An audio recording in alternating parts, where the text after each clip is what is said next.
Where are the others? Are they going to come out? Shall we start? We will just wait for 1 or 2 minutes, then we'll start.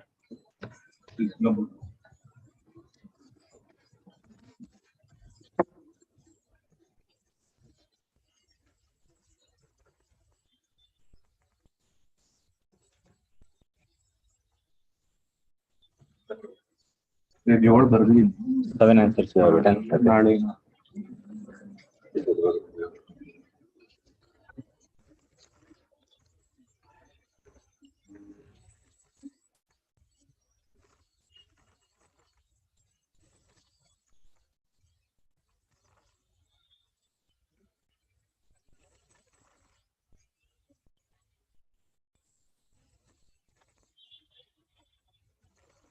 Good. One person has written 7 answers. Good. Any other? Okay. Please the show ons so that I will check afterwards. But just an overview you can show. ಬರ್ತಿದ್ದೀರೋ ಇಲ್ವ ಅಂತ ತೋರಿಸಿ ಸಾಕು, ಆಮೇಲೆ ನೀಟಾಗಿ ಓದ್ತೀನಿ ಅದನ್ನು. After class I will actually check once.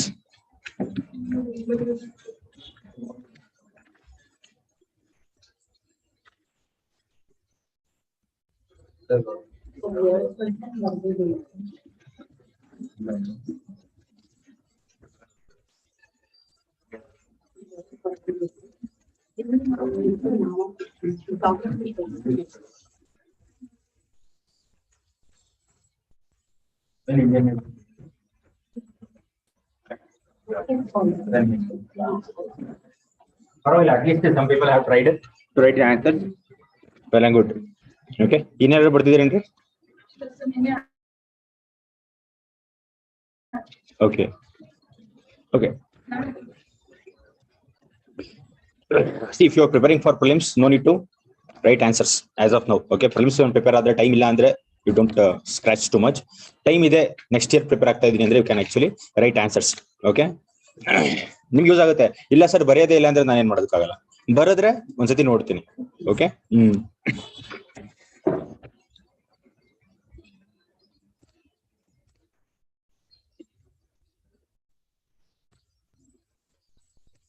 So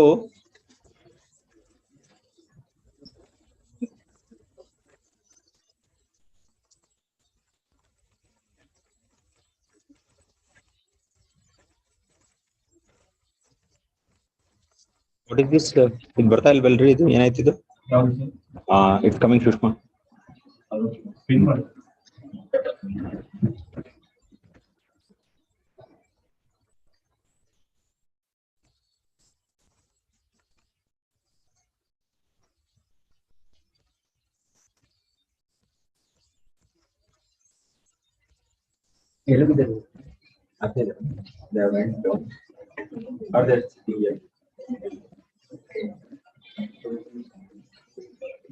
Okay, 28th of March 2022, the news analysis we will be doing today.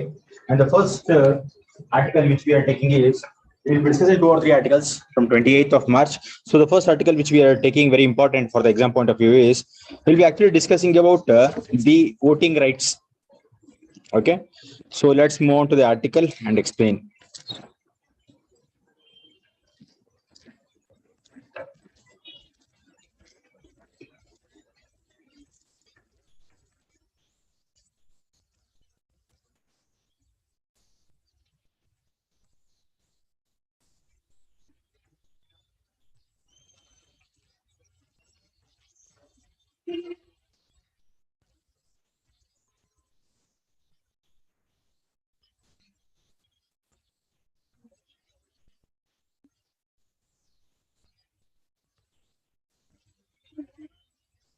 Take down the heading of the article. The motto is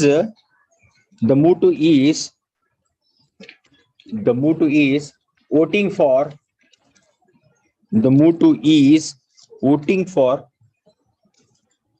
overseas citizens.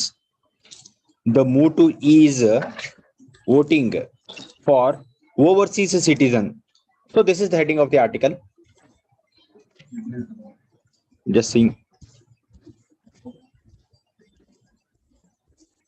Okay, see this article ಏನಂತ ಅನ್ಸುತ್ತೆ ಈ heading ನೋಡಿದ್ರೆ? The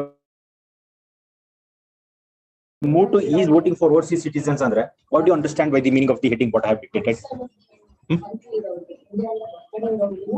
ಇಂಡಿಯಾದ ಹೊರಗಡೆ ಇರೋರಿಗೆ voting ಇಲ್ಲ ಅಂತ ಇದೆಯಲ್ರಿ ಕೊಟ್ಟಿಲ್ವಾ ಕೊಟ್ಟಿದ್ದಾರಾ ಯಾವ ತರ ಕೊಟ್ಟಿದ್ದಾರೆ ನಿಮಗೆ ಗೊತ್ತಿರೋ ಅಷ್ಟು ಹೇಳಿ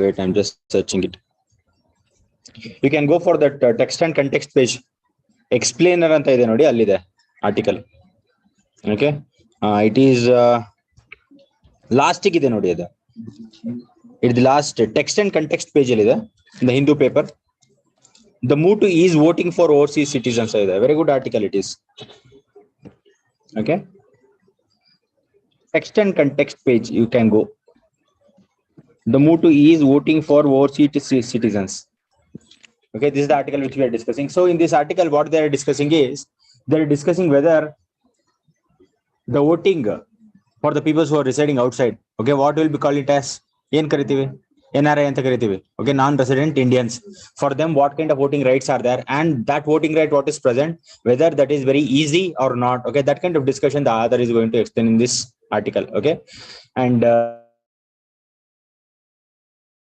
crux is there before 2010 some kind of ease was not there when it comes to overseas citizen voting rights that much astoned ease irilla okay so they have put some conditions that if a citizen resides outside India for more than 6 months he is not eligible to vote anta iತ್ತು before 2010 and all but after 2010 and all they have made amendments to the representation of people act are not getting so adral amendment ಮಾಡಿ ಅವರು ಏನು ಮಾಡಿದ್ದಾರೆ ಅಂದ್ರೆ it is not necessary that only 6 months even if they are present outside the India they can actually appoint one proxy voter inside India and they can cast their vote ಅಂತ ಇದೆ so appoint ಒಂದು proxy agent ನ ಹೇಗೆ appoint ಮಾಡೋದು ಅಂದ್ರೆ for example relatives ಇರ್ಬೋದು ನಮ್ಮ ಅಣ್ಣ ತಮ್ಮ ಇರ್ಬೋದು ಫಾರ್ ಎಕ್ಸಾಂಪಲ್ ನನ್ನ ಬ್ರದರ್ ಎಲ್ಲೋ ಅಮೆರಿಕಾದಲ್ಲಿ ವರ್ಕ್ ಮಾಡ್ತಿದ್ದಾನೆ ಇಲ್ಲಾಂದ್ರೆ ಆಸ್ಟ್ರೇಲಿಯಾದಲ್ಲಿ ವರ್ಕ್ ಮಾಡ್ತಾ ಇದ್ದಾನೆ ಅಂತ ಅನ್ಕೊಳ್ಳಿ ಸೊ ಅವನೇನ್ ಮಾಡ್ತಾನೆ ಅವನ ಒಂದು ಓಟ್ ಇಲ್ಲಿ ಇಂಡಿಯಾದಲ್ಲಿ ಹಾಕ್ಬೇಕು ಅಂತ ಹೇಳಿದ್ರೆ ಮುಂಚೆ ಏನಿತ್ತು 6 ತಿಂಗಳಕ್ಕಿಂತ ಜಾಸ್ತಿ ಅವನಲ್ಲಿದ್ರೆ ಆಗ್ತಿರಲ್ಲ ಬಟ್ ಇವಾಗ ಏನಿದೆ ಅಂದ್ರೆ ಅವ್ನಿಗೆ ಒಬ್ಬ ಪ್ರಾಕ್ಸಿ ಪರ್ಸನ್ ಇಲ್ಲಿದ್ರೆ he can do it but ಅದು rules conduct of election rules 1961 guidelines follow ಮಾಡ್ಕೊಂಡು ಮಾಡ್ಬೇಕದು ಓಕೆ ಯಾರು ಬೇಕು ಅವರೇ ಅಲ್ಲಿಂದ ವೋಟ್ ಮಾಡೋದಕ್ಕಾಗಲ್ಲ ರೀ ಅದಕ್ಕೊಂದು ಪ್ರೊಸೀಜರ್ ಇದೆ so they can actually use the rules in conduct of election 1961 rules and according that rules they can apply and put a proxy person here like brother sister or husband wife father mother ಆತರ ಮಾಡಿ ಅವ್ರ ಕೈಲಿ ಅವರ ಒಂದು ವೋಟಲ್ಲಿ ಚಲಾಯಿಸಬಹುದು so ಆ ತರದ್ದು discuss ಮಾಡ್ತಾರೆ ಆತರು ಈ ಆರ್ಟಿಕಲ್ ಅಲ್ಲಿ then he also discusses about how armed personals whether he is working outside the India or some person who is appointed under government of India outside the India whether they can vote in a similar manner anta are you not getting but the problem in gota whether they have to vote electronically or whether they have to vote in ballot papers ballot system anta ondide are you not getting so ballot papers anta irutte ballot systems so ballot system electronically vote ಮಾಡಬೇಕಾ ಇಲ್ಲ ಅಂದ್ರೆ postal ಮೂಲಕನೂ ಅವರ vote ಕಳಿಸಬಹುದಾ for example ನೋಡಿಲ್ವೇನ್ರಿ ಇವಾಗ for example teachers ಗೆಲ್ಲ ಏನ್ ಮಾಡ್ತಾರೆ ಅವ್ರಿಗೆ ಪೋಸ್ಟಲ್ ಆಪ್ಷನ್ಸ್ ಇದೆ they can actually cast their vote and they can send ಇಂತ ಈ ತರ ಆಪ್ಷನ್ ಇರೋದು ಎಂತಿಗೆ ಬಂದ್ ಮಾಡೋದಕ್ಕಾಗಲ್ಲ ಮೈವರನ ಅವ್ರಿಗೆ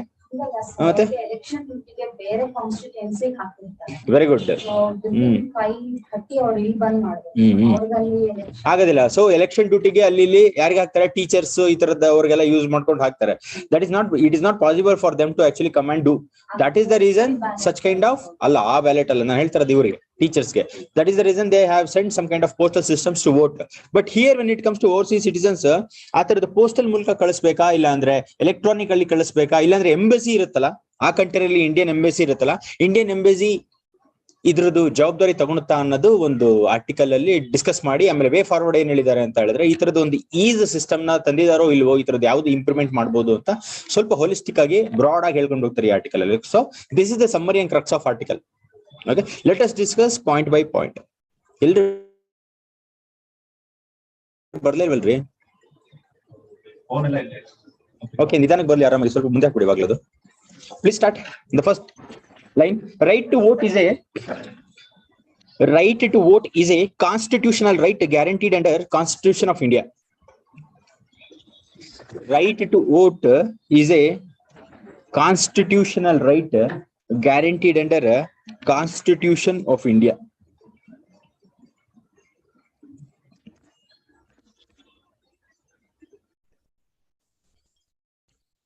So when it comes to right to vote, what kind of representation of people act, how many acts are there?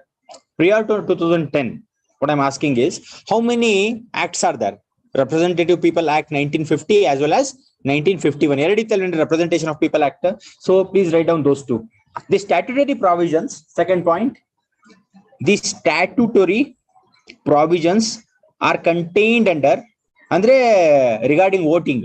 Okay, the statutory provisions are contained under Representation of People Act 1950 and the statutory provisions are contained under the Representation of People Act 1950 and Representation of People Act 1951 and Representation of People Act 1951. There are also other rules. Next line. There are also other rules when it comes to voting, such as Conduct of Election Rules 1961. Really important ivella. Okay, answer writing alli bere bere kadanu ನೀವು use ಮಾಡಬೇಕು ಇದನ್ನ. Okay, Conduct of Election Rules 1961, Conduct of Election Rules 1961 and Registration of Electoral Rules 1960.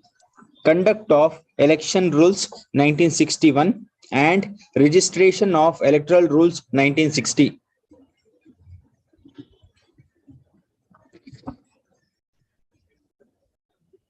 Okay, see, these are some of the legal rights given by the Constitution for the people of India when it comes to voting. Okay, adu barkobeku ನಿಮ್ಮ words ಅಲ್ಲಿ ಬರ್ಕೊಳ್ಳಿ. These are some of the legal provisions or frameworks given by the government under voting rights. Rights ಬರೀಬೇಕು. ಇಲ್ಲ, rights ಬರ್ತಿದ್ರಲ್ಲ ನಾಲ್ಕು. These are some of the ಅಂತ ಬರ್ಕೊಳ್ಳಿ ಅಷ್ಟೇ. Okay, all these are the okay.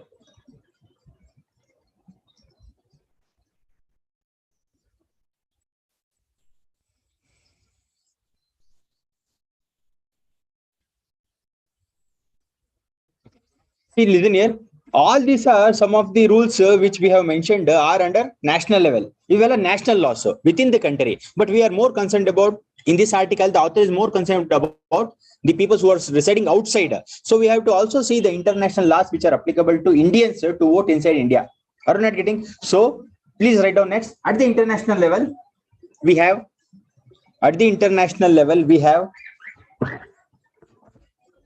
Universal Declaration of Human Rights, Universal Declaration of Human Rights, Article number 21. Universal Declaration of Human Rights under Article 21 says, under Article 21 says, everyone has. See, ಏನಂತ ಹೇಳುತ್ತೆ ಅಂತ general ಆಗಿ ಹೇಳ್ತೀನಿ, then I will dictate. See, in this Universal Declaration of Human Rights under Article 21, which speaks about the voting of the persons of any country, not only US and all, any country, they say that ಆ ಒಂದು country ಇರೋ ಜನ they should have some option to elect the government ಅಂತ. Are you not getting? ಅಂದ್ರೆ voting rights ಕೊಡ್ಬೇಕು ಅಂತ. ಯಾರ್ ಬೇಕು ಹಾಗೆ ಕಂಟ್ರಿ ನಡೆಸೋದಕ್ಕೆ ಆಗೋದಿಲ್ಲ. ಓಕೆ, ಅಲ್ಲಿ ಇರೋ ಜನ ಅಲ್ಲಿ ವಾಸ ಆಗ್ತಾರಲ್ಲ ಜನ ಓವರ್ 18 years, ಅವ್ರಿಗೆ ಆ ತರದೊಂದು ಅಧಿಕಾರ ಕೊಡ್ಬೇಕು. ಆ ತರ ವೋಟಿಂಗ್ ರೈಟ್ಸ್ ಇಲ್ದಲ್ಲೇ ಇರೋಂತ ಯಾವ್ದಾದ್ರು ದೇಶ ಇದೆಯೇನ್ರಿ? Do we have any country which do not have voting rights?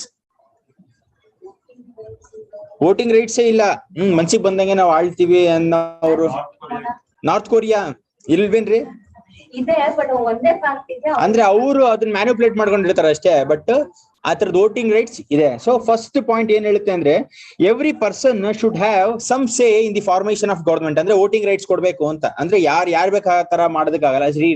Dictate ಮಾಡ್ತೀನಿ, ದಯವಿಟ್ಟು ಕೇಳಿಸ್ಕೊಳ್ರಿ, ಸುಮ್ನೆ ಹೇಳ್ತಾರ, ನೀಟಾಗಿ ಹೇಳ್ತೀನಿ ಅದನ್ನ. ಓಕೆ, ಸೊ ಸೆಕೆಂಡ್ ಪಾಯಿಂಟ್ ಏನ್ ಹೇಳುತ್ತೆ ಅಂದ್ರೆ, every one should have some kind of legal provisions to exercise to take some service from the public service ತಗೋಣ ಅಂತ ಒಂದು ಡಿಕ್ಲರೇಷನ್, ಅಂದ್ರೆ ಒಂದು ರೈಟ್ಸ್ ಇರ್ಬೇಕು ಅಂತ. ಪಬ್ಲಿಕ್ ಸರ್ವಿಸ್ ಯಾವ್ದ್ರಿ? Every citizen should have some say, or they should have rights to actually access public rights. ಏನಂದ್ರೆ public services, not rights, public services. Service ಮಾಡಕ್ ಹೋದಾಗ ಪಬ್ಲಿಕ್ ನಮ್ಮ ಹತ್ರ ಬಂದಾಗ ಏನ್ರಿ ಹಂಗಲ್ಲ ರೀ, ಎಲ್ಲಾ ಕಂಟ್ರಿಲಿ ಯಾರೇ ಇರ್ಲಿ, ಯಾವುದೇ ಒಂದು ಸಿಟಿಸನ್ ಇರ್ಲಿ, ಅವರಿಗೆ ಒಂದು ಅಧಿಕಾರ ಇರಬೇಕು, ಪಬ್ಲಿಕ್ ಸರ್ವಿಸ್ ನ ಅವರು ತಗೊಳ್ಳೋಂತ ಅಧಿಕಾರ ಇರಬೇಕು ಅಂತ ಹೇಳ್ತಾರದು. ಹಂಗಂದ್ರೆ ಏನು? ಪಬ್ಲಿಕ್ ಸರ್ವಿಸ್ ಅಂದ್ರೆ ಫಸ್ಟ್ ಆಫ್ ಆಲ್ ಏನು ಪಬ್ಲಿಕ್ ಸರ್ವಿಸ್ ಏನ್ರಿ? ಈ ಪೊಲೀಸ್ ಪಬ್ಲಿಕ್ ಸರ್ವಿಸ್ ಅಲ್ವೇನ್ರಿ? ಸರ್ವಿಸ್. ಎಸ್, ನಾವು ಇವಾಗ ಆಫೀಸರ್ ಆದ್ರೂ ಪಬ್ಲಿಕ್ ನಮ್ಮ ಹತ್ರ ಬಂದು ಸರ್ವಿಸ್ ಇಸ್ಕೊಳ್ಳೋ ಫ್ರೀಡಮ್ ಅವ್ರಿಗೆ ಇರ್ಬೇಕು. Yes, very good. ಓಕೆ, ಅದು ಸೆಕೆಂಡ್ ಪಾಯಿಂಟ್. ಥರ್ಡ್ ಪಾಯಿಂಟ್ ಏನ್ ಹೇಳ್ತಾರೆ ಅಂತ ಹೇಳಿದ್ರೆ, ಪೀರಿಯಾಡಿಕ್ ಎಲೆಕ್ಷನ್ಸ್ ನಡಿಬೇಕು ಅಂತ. ಫಾರ್ ಎಕ್ಸಾಂಪಲ್, ಒಂದ್ಸತಿ ಎಲೆಕ್ಷನ್ ಆಗ್ಬಿಟ್ಟು ಕಮಾನ್ ನಾನೇ ರಾಜ್ಯ ಅಂತ ಕೂತ್ಕೊಂಡ್ಬಿಟ್ರೆ ಮೇಲೆ ಆಗೋದಿಲ್ಲ. Okay, not getting. So periodic elections ಆಗ್ತಾ ಇರಬೇಕು. ಒನ್ ಟರ್ಮ್ 5 years ಆದ್ಮೇಲೆ ಒಂದು election, state level different kind of election and central ಅಲ್ಲಿ ಡಿಫ್ರೆಂಟ್ ಕೈಂಡ್ ಆಫ್ ಎಲೆಕ್ಷನ್ಸ್ ನಡೀತಾ ಇರಬೇಕು ಅಂತ 3 ಪಾಯಿಂಟ್ ಬ್ರಾಡ್ ಆಗಿ ಹೇಳ್ತಾರೆ. ಸೊ ಫಸ್ಟ್ ಪಾಯಿಂಟ್ ಬರ್ಕೊಳ್ಳಿ, every one has the right to take part in government of his country. Everyone has the right to take part in the government of his country directly or through. Everyone has the right to take part in the government of his country directly or through freely chosen representatives. Or through freely chosen representatives. Everyone has a right to take part in government of his country directly or through freely chosen representatives. ಹಾಗಂತ ಹೇಳಿದ್ರೆ, ಈಗ Mohan will go and say, I will contest for MLA. ಕೊಟ್ಟಿದ್ದಾರೆ rights, ಮಾಡ್ಬೋದಾ? He can actually take part in the government. ತಗೋಬೋದಾ?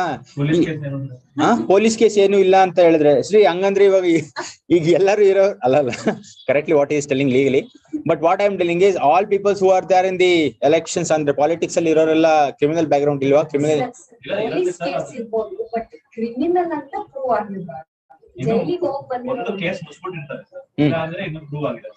Prove ಆಗಿರಲ್ಲ, court ಅಲ್ಲಿ ನಡೀತಾ ಇರುತ್ತಾ ಇನ್ನ? ಇಲ್ಲ ಸರ್, ಕೋರ್ಟ್ ಅಲ್ಲಿ FIR ಆಗಿರುತ್ತೆ ಅಷ್ಟೇ. ಯಾರು ವಿಟ್ನೆಸ್ ಇರಲ್ಲ, ಅದಕ್ಕೆ ಅದು ಸ್ಟ್ಯಾಂಡ್ ಆಗಲ್ಲ ಅಂತನಾ? ಸೊ ಅದಕ್ಕೆ ಆರಾಮಾಗಿ ಓಡಾಡ್ತಾವ್ರೆ ಎಲ್ಲರೂ ಅಂತನಾ? ಕ್ರಿಮಿನಲೈಸೇಷನ್ ಆಫ್ ಪಾಲಿಟಿಕ್ಸ್ ಅಂತ ಒಂದು ವರ್ಡ್ ಗೊತ್ತಾ? ನೀವು GS ಅಲ್ಲಿ ಬರಬೇಕಾಗುತ್ತೆ ಆನ್ಸರ್ಸ್. ಕ್ರಿಮಿನಲೈಸೇಷನ್ ಆಫ್ ಪಾಲಿಟಿಕ್ಸ್ ಯಾವ ಇಯರ್ ಇಂದ ಬಂತು ಇಂಡಿಯಾದಲ್ಲಿ? ದಯವಿಟ್ಟು ಹೇಳಿ, ನೋಡಿದ್ರ ಹೇಳಿ, ಗೊತ್ತಿದ್ರೆ ಹೇಳಿ, ಇಲ್ಲ ಅಂದ್ರೆ ಹೇಳ್ತೀನಿ. From when this criminalisation of politics 1970s ಇಂದ ಬಂತು. ಸೊ ಇಂಥ ಪಾಯಿಂಟ್ಸ್ ನಾವೆಲ್ಲೆಲ್ಲೋ ಓದಿರ್ತೀವಿ ಸಿಲೆಬಸ್ ಅಲ್ಲಿ. ಓಕೆ, ಅದ್ ಮೈಂಡಿಗೆ ಬಂದಾಗ ಹೇಳ್ತೀವಿ. ಸೊ ಈ ತರದ ಕ್ಲಾಸಿಗೆ ಅಟೆಂಡ್ ಆದ್ರೆ ಇಂಥವೆಲ್ಲ ಗೊತ್ತಾಗಲ್ವೇನ್ರಿ? ಮತ್ ಇವರೆಲ್ಲ ಏನು ಎಲ್ಲ ವೆಟರನ್ಸ್ ಏನ್ ಮಾಡ್ತಾವ್ರೆ? They are thinking that will study some books and we will actually qualify ಅನ್ಕೊಂಡಿರ್ಬೇಕು ಮೇ ಬಿ. ಓಕೆ, ಸೊ ಯಾವಾಗ್ರಿ ಬಂದಿದ್ದು? After 1970s in India specifically, there was proliferation of criminalization of politics. That means entering criminal elements into the politics. What is known as criminalization of politics anta. Okay, that means the persons who are having criminal background. Arvind Kejriwal ಅವರು ಹಾಗೆ ಅಲ್ವೇನ್ರಿ? ಹೇಳಿ ಗೆದ್ಬಿಟ್ಟಿದೆ election. Central ಅವರೇ lead ಮಾಡ್ತಾರೆ ಅಂತ ಇವತ್ತೊಂದು article. Next central ಅವರೇ lead ಮಾಡ್ತಾರೇನ್ರಿ? ಹೌದಾ? Article ಇದೆ, ಬಟ್ ರಿಯಾಲಿಟಿ ಏನ್ ಅನ್ಸುತ್ತೆ? ನಿಜನಾ ಅದು? ಕಷ್ಟ ಇದೆಯಾ? ಎಂತಕ್ಕೆ? Why people are not actually liking Modi bucks ಜಾಸ್ತಿ? ನಾವು ಸಿವಿಲ್ ಸರ್ವಿಸ್ಗೆ ಆಕ್ಚುಲಿ ಪ್ರಿಪೇರ್ ಆಗ್ತಾ ಇರೋದ್ರಿಂದ ಮೇಂಟೈನ್ ಮಾಡಿ ನೋಡಿದ್ರು ತುಂಬಾ ಕ್ರಿಟಿಕಲ್ ಸಿಚುವೇಶನ್ಸ್ ಅಲ್ಲಿ ಇವಾಗ ಪ್ರೆಸೆಂಟ್ ಆಗಿರೋ ಗವರ್ಮೆಂಟ್ ತುಂಬಾ ಡಿಸಿಷನ್ಸ್ ಚೆನ್ನಾಗಿ ತಗೊಂಡ್ರು. ಯಾವ್ದು? ಇವಾಗ ಡಿಪ್ಲೊಮೆಸಿ ಮೇಂಟೈನ್ ಮಾಡೋದಾಗ್ಲಿ, ಆ ಪ್ರೆಷರ್ ಅಲ್ಲಿ ವರ್ಕ್ ಮಾಡೋದಾಗ್ಲಿ. ಯಾವ್ದು? Present ruling government. ಸೊ ಅದೇ ಅರವಿಂದ್ AAP ಬಂದ್ರೆ ಆಗಲ್ಲ ಅಂತ ಅನ್ಸುತ್ತಾ ನಿಮ್ಗೆ? ಕಾಂಗ್ರೆಸ್ ಬಂದ್ರೆ ಆಗಲ್ಲ ಅನ್ಸುತ್ತಾ? ಆಗಲ್ಲ ಅಂತ ಇಲ್ಲ ಸರ್, ಅವ್ರು ಇರ್ಲಿಲ್ಲ ಸರ್. ಆ ಪ್ರೆಷರ್ ಹ್ಯಾಂಡಲ್ ಮಾಡ್ಬೇಕಾದ್ರೆ ಅವ್ರಿಗೆ ಆಪರ್ಚುನಿಟಿ ಸಿಕ್ಕಿಲ್ಲ. ಇವಾಗ ಸಿಕ್ಕದಕ್ಕೂ ಬಿಡೋದಿಲ್ಲ ಅನ್ಸುತ್ತಾ? ಅದು ಎಲೆಕ್ಷನ್ಸ್ ಆದ್ಮೇಲೆ ಡೌಟ್ ಸರ್, ಡೌಟಾ? ಬಿಕಾಸ್ ಆಫ್ ಪ್ಯಾಂಡಮಿಕ್ ನ ತುಂಬಾ ಚೆನ್ನಾಗಿ ಮ್ಯಾನೇಜ್ ಮಾಡಿದ್ರು. ಹೂ ಪ್ರೆಸೆಂಟ್ ಅಂತ ಅನ್ಸುತ್ತಾ? ಅವರಿಗೆ ಇಂಡೈರೆಕ್ಟ್ ಆಗಿ ಆಕ್ಚುಲಿ ಅವರು ಡಬಲ್ ಪರ್ಸ್ಪೆಕ್ಟಿವ್ ಅಲ್ಲಿ ಪ್ರೆಸೆಂಟ್ ಮಾಡ್ತಾ ಪ್ಯಾಂಡಮಿಕ್ ಎಷ್ಟು ಚೆನ್ನಾಗಿ ಹ್ಯಾಂಡಲ್ ಮಾಡೋದು ಅಂದ್ರೆ ಅವ್ರಿಗೆ ಫ್ರೀ ಮಾರ್ಕೆಟಿಂಗ್ ಆಗೋದು ಸರ್. ಸೊ ಅಂದ್ರೆ ಇವರು ಕೇಪಬಲ್ ಇದಾರೆ ಅಂತ ಒಂದು ಇಮೇಜ್ ಬಂತು ಅಂತ ಹೇಳ್ತೀರಾ? ಅಂದ್ರೆ ಇವಾಗ ಫಾರ್ ಎಕ್ಸಾಂಪಲ್ ನ್ಯಾಷನಲ್ ಲೆವೆಲ್ ಅಲ್ಲೂ ನಮ್ಮ ಇಂಟ್ರೆಸ್ಟ್ ಕಾಪಾಡ್ಕೊಂಡು somehow they are doing better jobs ಅಂತ ಅನ್ಸುತ್ತಾ ನಿಮ್ಗೆ? ನಾವ್ ಯಾವ ಪೊಲಿಟಿಕಲ್ ಪಾರ್ಟಿ ಕಡೆ ವಾಲ್ಬಾರ್ದು. ನಾನು ಹೇಳ್ತಾ ಇರೋದು government how it is conducting ಅಂತ ಹೇಳ್ತಾ ಇರೋದು. ಗವರ್ಮೆಂಟ್ ಇವಾಗ ಚೆನ್ನಾಗಿ ಕಂಡಕ್ಟ್ ಮಾಡ್ತಾರೆ. ಚೆನ್ನಾಗಿ ಕಂಡಕ್ಟ್ ಮಾಡೋರು ಇದ್ರೆ ಎಲೆಕ್ಷನ್ಸ್ ಗೆದ್ದು. Very good. ಓಕೆ, ಈ ಪಾಯಿಂಟ್ಸ್ ಬೇಕಾಗಿರೋದು. ಇವರೇ ಬೇಕು ಅವರೇ ಬೇಕು ಅಂತ ಅಲ್ಲ, ಇವರಾದ್ರೂ ಆಯ್ತು ಯಾರಾದ್ರೂ ಆಯ್ತು, the eligible people should come into the power ಅನ್ನೋದಿರೋದು. ಓಕೆ, ಸೊ ನಾವ್ ಇವಾಗ ಏನ್ ಹೇಳ್ತಾ ಇದ್ವಿ? We were telling that criminal background, criminalization of politics. ಎಂತಕ್ಕೆ 1970s ಇಂದಾನೆ ಜಾಸ್ತಿ ಐತ್ರಿ criminalization of politics. ಆದ್ಮೇಲೆ ಒಂದ್ ಎಲೆಕ್ಷನ್ ಅವ್ರಿಗೊಂದು ಐಡಿಯಾ ಬಂತು ಸರ್ ಆ ಟೈಮಲ್ಲಿ ಈ ತರಾನು ಗೆಲ್ಬೋದು. ನೀವು ನೋಡ್ಬೇಕು ಬೇರೆ ಕಂಟ್ರೀಸ್ ಅಲ್ಲಿ ಹಂಡ್ರೆಡ್ಸ್ ಗೆಟ್ ಸ್ಕಿಲ್ಡ್. ಒಂದ್ಸತಿ ಎಲೆಕ್ಷನ್ ನಡೆದ್ರೆ hundreds get skilled. Even in India we can take examples. But ಇವಾಗ ಅದು ಹೇಳ್ಬಿಟ್ರೆ ಸ್ಟೇಟ್ಸ್ ಎಷ್ಟು ಹೇಳ್ಬಿಟ್ರೆ ಆಮೇಲೆ ತಾರತಮ್ಯ ಅಂತ ಹೇಳ್ತೀರಾ. ಬಟ್ ಹೇಳ್ಬೇಕಾಗುತ್ತೆ, ಹೇಳ್ರಿ ನೋಡೋಣ ಎಲ್ರಿ ಇಂಡಿಯಾದಲ್ಲೂ many peoples get skilled one selection. ಇವಾಗ ಕಮ್ಮಿ ಆಗಿದೆ ಆಂಧ್ರದಲ್ಲಿ. ಓಕೆ ಸೊ ಓಕೆ ಇವಾಗ ಕಮ್ಮಿ ಆಗಿದೆ. ಮೊದ್ಲೆಲ್ಲ ಒಂದ್ಸತಿ ಎಲೆಕ್ಷನ್ಸ್ ಆದ್ರೆ ತುಂಬಾ ಕಷ್ಟ ಅಲ್ಲ. ನಾನ್ ಹೇಳ್ತಾ ಇರೋದು ಸೌತ್ ಇಂಡಿಯಾ ಕಡೆ, ನಾರ್ತ್ ಇಂಡಿಯಾ ಕಡೆನೂ ಆಗಿರಬಹುದು.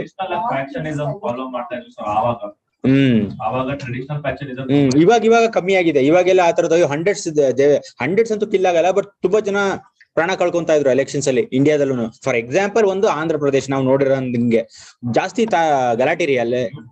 UP ಬಿಹಾರ್ ಅಲ್ಲಂತೂ dangerous. Are you not getting? Even ತಮಿಳ್ನಾಡಲ್ಲಿ ಇರುತ್ತೆ, ಕರ್ನಾಟಕದಲ್ಲೂ ಇರುತ್ತೆ, ಬಟ್ ಸ್ವಲ್ಪ ಕಮ್ಮಿ ಲೆವೆಲ್ ಅಲ್ಲ ಅಷ್ಟೇ.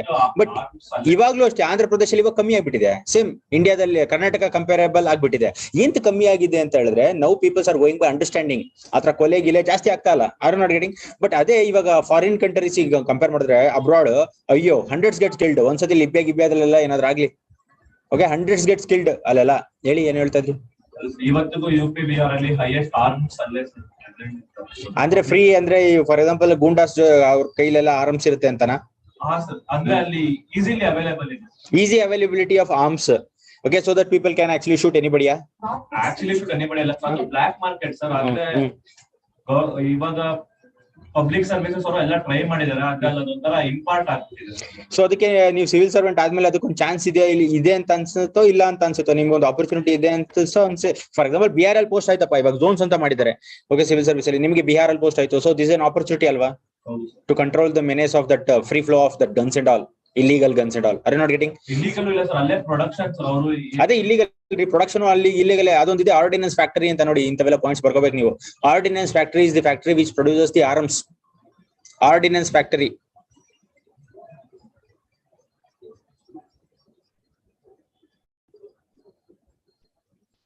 ಓಕೆ, ಆರ್ಡಿನೆನ್ಸ್ ಫ್ಯಾಕ್ಟರಿ ಇಂಡಿಯಾದಲ್ಲಿ ಮಿಲಿಟರಿ ಆರ್ಮ್ಸ್ ಎಲ್ಲ ಪ್ರೊಡ್ಯೂಸ್ ಮಾಡೋದು ಅದೇ.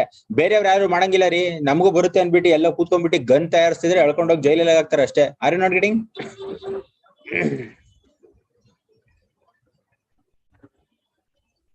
ಓಕೆ, ಫಸ್ಟ್ ಪಾಯಿಂಟ್ ಆಯ್ತಾ? Second point, everyone add note ಅಂತ ಬರ್ಕೋಬೇಕು. ಅವೆಲ್ಲ ಎಕ್ಸ್ಟ್ರಾ ಪಾಯಿಂಟ್ಸ್ ಅವು. ಸೊ ನಾವು in this article second point, everyone has the right to equal access to public services. Everyone has the right to equal access to public services in his country. In his country, everyone has the equal. Everyone has the right to equal access to public services in his country.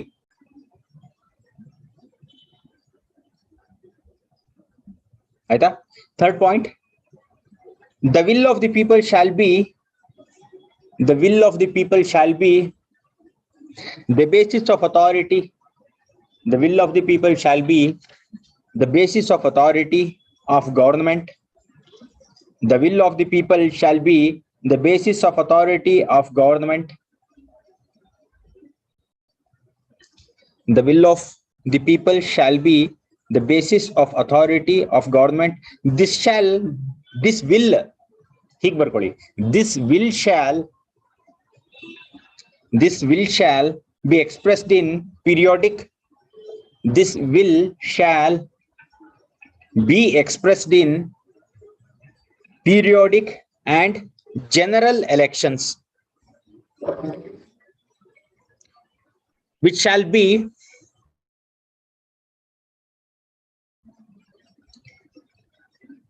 periodic and genuine election. Right, general alla. Okay, genuine election. Please correct it. Genuine election, which shall be by universal and equal suffrage. Which shall be by universal and equal suffrage, and shall be held by. Which shall be by universal and equal suffrage, and shall be held by secret vote. And shall be held by secret vote or by equivalent free voting procedures. and shall be held by secret vote or by equivalent free voting procedure.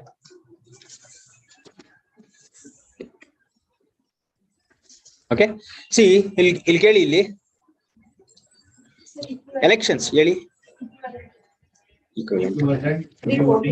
equivalent free voting procedures. So when it comes to voting in any country, as specifically when it comes to India, whether it is secretive or it is open, secretive. Voting procedures are secretive. Voting process secret alla, it's open. Okay, so concentration of power secret illa andre open India dalli open. Okay, power alli irodu display ಮಾಡಬೇಕು. See, IAS officer alla secret ಕೆಲಸ ಮಾಡ್ತಾವ್ರೇನ್ರಿ. Okay, open. If you go to the Ministry of Personals ಹೋಗಿ, there will Department of Personals ಅಂತ ಇಲ್ವೇನ್ರಿ, ಗೊತ್ತೇನ್ರಿ ಅದು department? What is department of personnel? Shri ಅವೆಲ್ಲ ನೀವು ನೋಡ್ಬೇಕ್ರಿ. ಗೌರ್ಮೆಂಟ್ ಆಫ್ ಇಂಡಿಯಾದಲ್ಲಿ ಯಾವ್ಯಾವ ಡಿಪಾರ್ಟ್ಮೆಂಟ್ಸ್ ಇದೆ, which departments are related to civil services. Okay, ಅವೆಲ್ಲ ನೋಡ್ಕೋಬೇಕು. ಅಲೋಕೇಶನ್ ಆಫ್ ಬಿಸ್ನೆಸ್ ರೂಲ್ಸ್ ಅಂತ ಒಂದಿದೆ. ಓಕೆ, ದಯವಿಟ್ಟು ಬರ್ಕೊಳ್ಳಿ. ಅದು ಅಲೋಕೇಶನ್ ಆಫ್ ಬಿಸ್ನೆಸ್ ರೂಲ್ಸ್. ಅದ್ ನೋಡಿ ಹೋಗಿ, ಇವತ್ತು ಗೂಗಲ್ ಮಾಡಿ ಹೇಳ್ತೀನಿ. Allocation of business rules under government of India. Allocation of business rules ಅಲ್ಲಿ ನೀವು ನೋಡಿ, ನೋಡಿದ್ರ ಒಂದ್ಸತಿ ವೆಬ್ಸೈಟ್ ಹೋಗಿ ಒಂದ್ಸತಿ ನೋಡಿ. ಓಕೆ, ಸೊ ಆಮೇಲೆ IAS IPS ಇವ್ರದೆಲ್ಲ ಡೀಟೇಲ್ಸ್ ಇದೆಯೋ ಇಲ್ವೋ, ಇಂಟರ್ನೆಟ್ ಅಲ್ಲಿ ಸಿಗುತ್ತೋ ಸಿಗಲ್ವೋ, ಕಂಪ್ಲೀಟ್ ಡೀಟೇಲ್ಸ್, ಯಾವ ಡಿಪಾರ್ಟ್ಮೆಂಟ್ ಅಲ್ಲಿ ವರ್ಕ್ ಮಾಡ್ತಾ ಇದಾರೆ, ಯಾವ ಇಯರ್ ಪಾಸ್ ಆದ್ರು ಅಂತ ಎಲ್ಲ, ಅದೆಲ್ಲ ಸೀಕ್ರೆಟ್ ಆಗಿ ಮೇಂಟೈನ್ ಮಾಡ್ತಾರ. When it comes to executive I'm telling, when it comes to political, MLA MPs ಅವ್ರದೆಲ್ಲ ಡೀಟೇಲ್ಸ್ ಇರುತ್ತೋ, ಇಲ್ಲಾಂದ್ರೆ ಅವ್ರು ಮನೆಯಲ್ಲಿ ಇರುತ್ತೆ ತಾನೆ. So it is not secretive, the power is open. So ಅವರು ಎಕ್ಸರ್ಸೈಸ್ ಪವರ್ ಮಾಡ್ಬೇಕಾದ್ರೆ ಅದು ಜನರ ಕಣ್ಣು ಅವ್ರ ಮೇಲೆ ಇರುತ್ತೆ. ಸೊ ಮನ್ಸಿಗೆ ಬಂದಂಗೆ ನಾನು MP ಆಗ್ಬಿಟ್ಟಿದೀನಿ ಅಂತ ಹೆಂಗ್ ಬೇಕಂಗೆಲ್ಲ ಆಡೋದಕ್ಕೆ ಆಗೋದಿಲ್ಲ. Are you not getting? ಅದಕ್ಕೋಸ್ಕರನೇ ಪವರ್ನೆಲ್ಲ ಓಪನ್ ಆಗಿ ಇಟ್ಟಿರೋದು. Okay, so the next, if we want to focus upon a right to vote, there are two kinds. If we want to focus on right to vote, we can segment people into two categories. If we want to focus upon right to vote, we can segment people into two categories. First, individuals present in the country and who are eligible to vote. If we want to focus upon the right to people, we can sum up, we can categorize the people into two kinds, or there are two categories of people, or we can categorize the people into two categories. The first category, individuals present in the country and who are eligible to vote. Individuals present in the country and who are eligible to vote.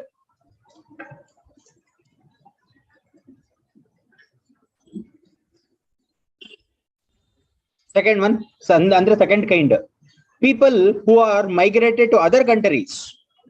Peoples who are migrated to other countries for employment, education, etc.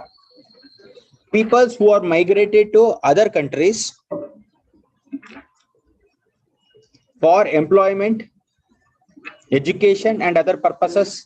Andre business atara, for employment, education, etc. They are called as NRI. They're called as NRI.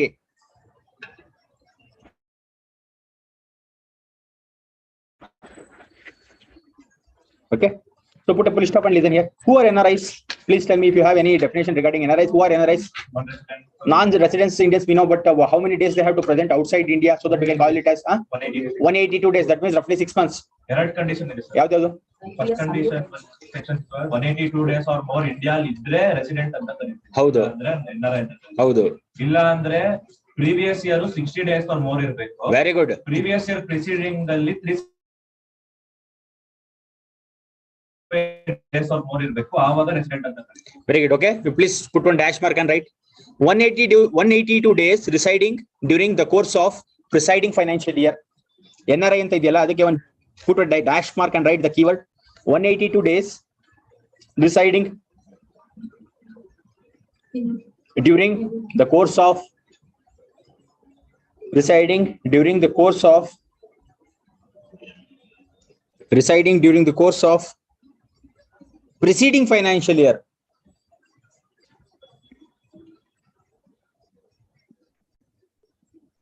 So next point to hege ide anta helidre, I already have told this point that the person who is actually staying outside India, that is NRI, okay, but after 6 months if he stays outside the India, he is not eligible to vote.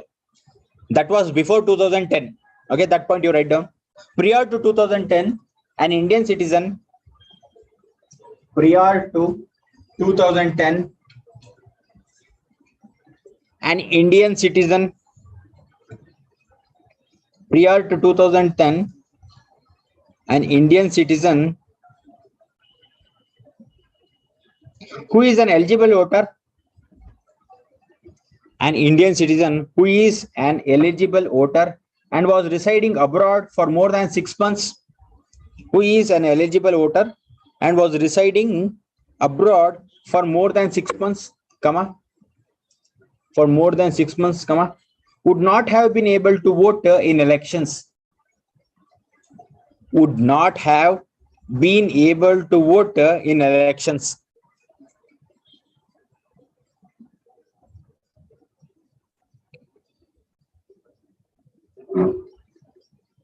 Okay, see, to actually relax the provisions which is actually hindering in this before 2010, to relax the provisions, they have actually brought a representation of people amendment act of 2010. So according to representation of people amendment act of 2010, all the eligible voters who are staying outside India above 18 years are eligible to vote. Okay, ಅದು relax ಮಾಡಿದ್ರು, ಯಾಕಂದ್ರೆ 6 ತಿಂಗಳು ಆಗಿದ ತಕ್ಷಣ ಅವ್ರು vote ಮಾಡೋದಕ್ಕೆ ಆಗಲ್ಲ ಅಂತ ಹೇಳಿದ್ರೆ ಅದು it is not that much right. That is the reason they have relaxed. ಯಾವ್ದ್ರಿ ಅದು ಅಮೆಂಡ್ಮೆಂಟ್ ಮನಸ? ಯಾವ್ದ್ರಿ ಅಮೆಂಡ್ಮೆಂಟ್ ಅದು? Representation of people amendment act 2010. Okay, please write down that amendment act. To relax the above provisions, to relax the above condition, to relax the above condition, comma, the representation of people act 2010 comes into picture. To relax the above conditions, comma, the representation of people amendment act 2010 comes into picture. According to this act, representation of people amendment act 2010, according to this act, ಹೇಳಿ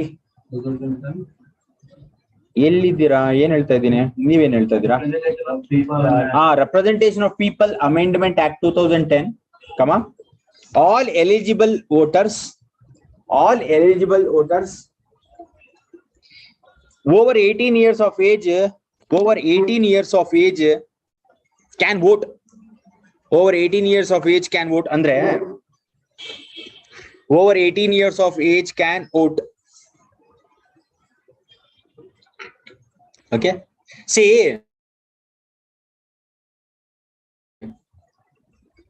what happened means, see, idrallೂ lacuna ide. Lacuna andre limitations.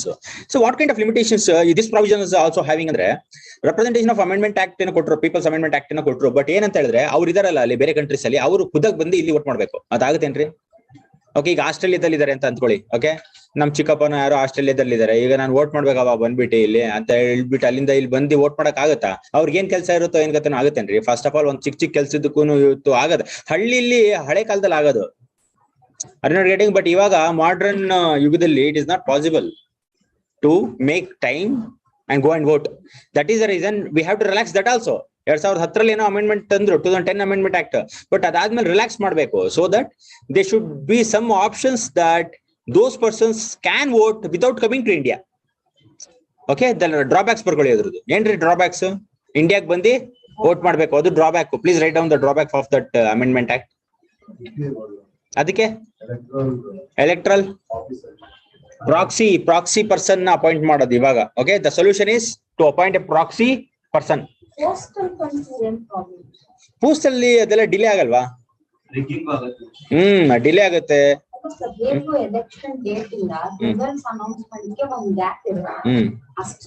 ಟೈಮಿಂಗ್ಲಿ ಎಲ್ಲಿ ಬರುತ್ತೆ ಅಂತ. For example UPSC ಅಷ್ಟೇ, ಅವಾಗೆಲ್ಲ ನಾವೆಲ್ಲ ಬರೀತಾ ಇರ್ಬೇಕಾದ್ರೆ post ಅಲ್ಲಿ ಇತ್ತು ರೀ. ರೇಟಿಂಗ್ ಪೋಸ್ಟ್ ಮನೆಗೆ ಬಂದ್ಬಿಡೋದು, ನಮಗೆ ಭಯ ಆಗೋದು. ಯಾರು ಆಮೇಲೆ ಅಲ್ವೇನ್ರಿ ಪಕ್ಕದ ಮನೆಯವರು ಇವನ UPSC ಬರೀತಾನ ಅರ್ಧ ಕೊಟ್ರ ಆಮೇಲೆ ರೇಟಿಂಗ್ ಇರ್ತಾರಲ್ವೇನ್ರಿ, ಹೊಟ್ಟೆವ್ರಿ ಇರುತ್ತೇನ್ರಿ ಪಾಪ ಇರ್ತಾರಲ್ವಾ? ಎಲ್ರಿಗೂ ಇರಲ್ಲ, ಕೆಲವ್ರಿಗೆ ಇದ್ರೆ ಹೊಟ್ಟೆವ್ರಿ. ಆತರ ಆಗಲ್ಲ ಹೇಳಿದ್ದು. ಬಂತು ಪೋಸ್ಟ್, ಪಕ್ಕದ ಮನೆಯವರು ಎಲ್ಲ ಬಿದ್ದಿರ್ತಾನೆ, ಅವ್ನು ಹುಡುಗ ನೋಡ್ತಾನೆ, ಓ ಈ ಅಣ್ಣ ಜಾಸ್ತಿ ಆಡ್ತಾ ಇತ್ತು ಕಮ್ಮ ಅನ್ಬಿಟ್ಟೈತೆ, ಅರ್ಧ ಹಾಕ್ಬಿಟ್ರೆ ರೇಟಿಂಗ್. ಸೊ ಆ ತರದ ಯೂತ್ ಏನು ಪೋಸ್ಟಲ್ ಇದೆ ಆಗ್ತಿರುತ್ತೆ. UPSC ಹೇಗಿರುತ್ತೆ ಇವತ್ತು ಆನ್ಲೈನ್. ಓಕೆ, ಸೊ ಪ್ಲೀಸ್ ಬರ್ಕೊಳ್ಳಿ, ಮಾತಾಡ್ಬಾರ್ದು. In 2017, a discussion was held in the parliament to relax the drawbacks of. In 2017, a discussion was held in the parliament to relax the drawbacks of Representation of People Amendment Act 2010. To relax the drawbacks of Representation of People's Amendment Act 2010. After the discussion, the decision was taken like after the discussion, decisions were taken like the overseas voters. Decisions were taken like the overseas voters to able to appoint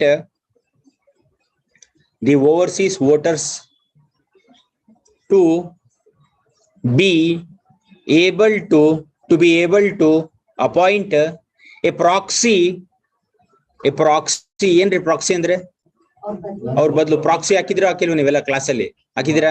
okay, ಹಾಕಿದಿರಾ? ಖುಷಿಯಾಗಿ ಹೆಂಗೆ ಹೇಳ್ತೀರಾ ನೋಡ್ರಿ.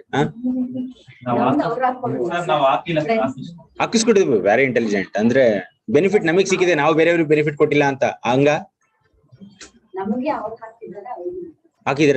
2 ಇದೆ ನೋಡ್ರಿ, ಇಲ್ಲಿ 2 ಇದೆ. ನೀವು ಮನಸ್ ಅವ್ರೆ ಸವಾಸಿಗೆ ಹೋಗಿಲ್ಲ ಸರ್ ಅದ್ರದ್ದು ಅಂತನಾ? Very good. ಓಕೆ, ಬರ್ಕೊಳ್ಳಿ. Where were you?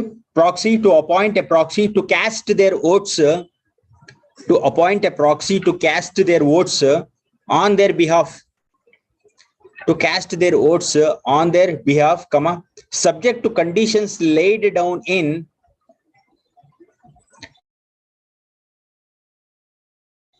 to cast their votes on their behalf,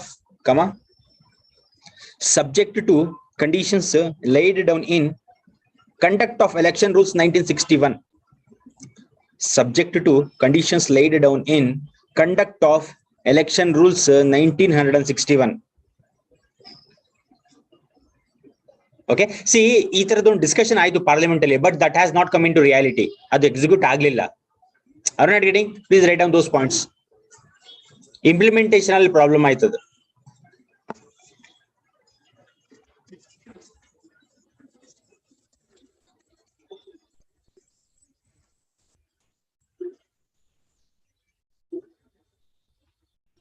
so okay, ಆಮೇಲೆ ಏನ್ ಮಾಡಿದ್ರು ಅಂತ ಹೇಳಿದ್ರೆ, to reduce the lacuna of this Representation of People Act, so that the peoples cannot come and vote in India. ಯಾಕಂದ್ರೆ ಅದು failure ಆಯ್ತಲ್ಲ parliament ಅಲ್ಲಿ discussion ಆಗಿದ್ದಕ್ಕೆ. ಸೊ ಅವ್ರು ಏನ್ ಮಾಡಿದ್ರು ಅಂದ್ರೆ, ಓಕೆ ಇದೆಲ್ಲ ತುಂಬಾ ಪ್ರಾಬ್ಲಮ್ ಆಗ್ತಾ ಇದೆ, ನಾವೇನ್ ಮಾಡೋಣ ಅಂದ್ರೆ electronically transmitted postal ballot system ತಂದ್ಬಿಡೋಣ ಅಂತ. It's a system. Okay, electronically transmitted postal ballot system ತಂದ್ರು.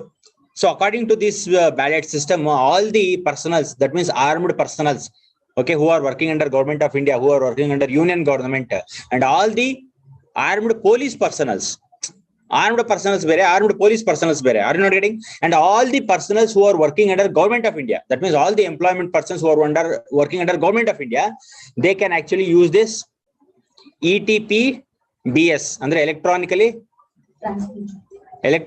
transmitted postal ballot system na use ಮಾಡ್ಕೋಬಹುದು. ಓಕೆ, ಬರ್ಕೊಳ್ಳಿ. ನಿಮ್ಮ ಓನ್ ವರ್ಡ್ಸ್ ಅಲ್ಲಿ ಬರ್ಕೊಳ್ಳಿ.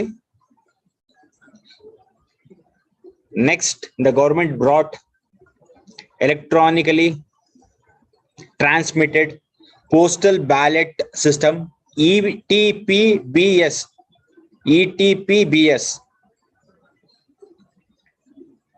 Okay, this is specifically for service voters. This is specifically for service voters.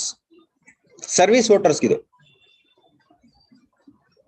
Okay, which includes armed force personals ಅಂದ್ರೆ including armed police personnel, which includes armed force personnel of union government, which includes armed force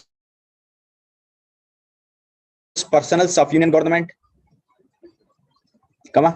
the employees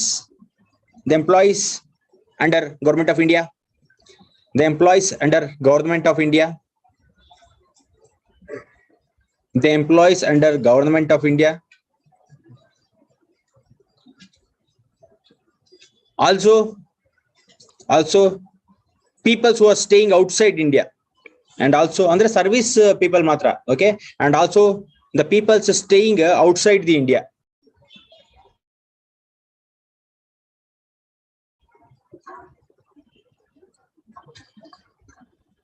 Okay, so these many points. Amele ಏನ್ ಮಾಡಿದ್ರು ಅಂದ್ರೆ they also included for NRIs also.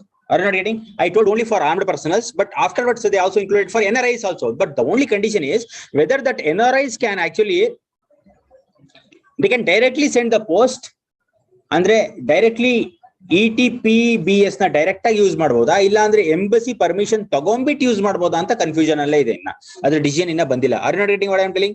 Please write down. This service was also given to NRI voters. Next line. This kind of service was also given to NRI voters. This kind of services was also given to NRI voters. But the problem is, still it is not clear. But the problem is, still it is not clear whether NRI should post the vote, or still it is not clear whether the NRIs should directly post their vote or consult embassy to take care of this, or consult the embassy to take care of this, or consult the embassy to take care of this. Okay, see, nodile, let's actually come into the conclusion. See, conclusion ಗೆ ಬಂದಾಗ ಈ ತರದೆಲ್ಲ ಏನ್ ತಿಕ್ರಿ ಮಾಡ್ತಾ ಇದ್ದಾರೆ, ಇಂಡಿಯಾದಲ್ಲಿ ಇದ್ದವ್ರದ್ದು ಮಾತ್ರ vote ಚಲಾವಣೆ ಮಾಡ್ಕೋಬೇಕಲ್ಲ. Why are they actually scratching their head and going to foreign countries and all? They are actually taking votes. ಏನ್ ತಿಕ್ರಿ?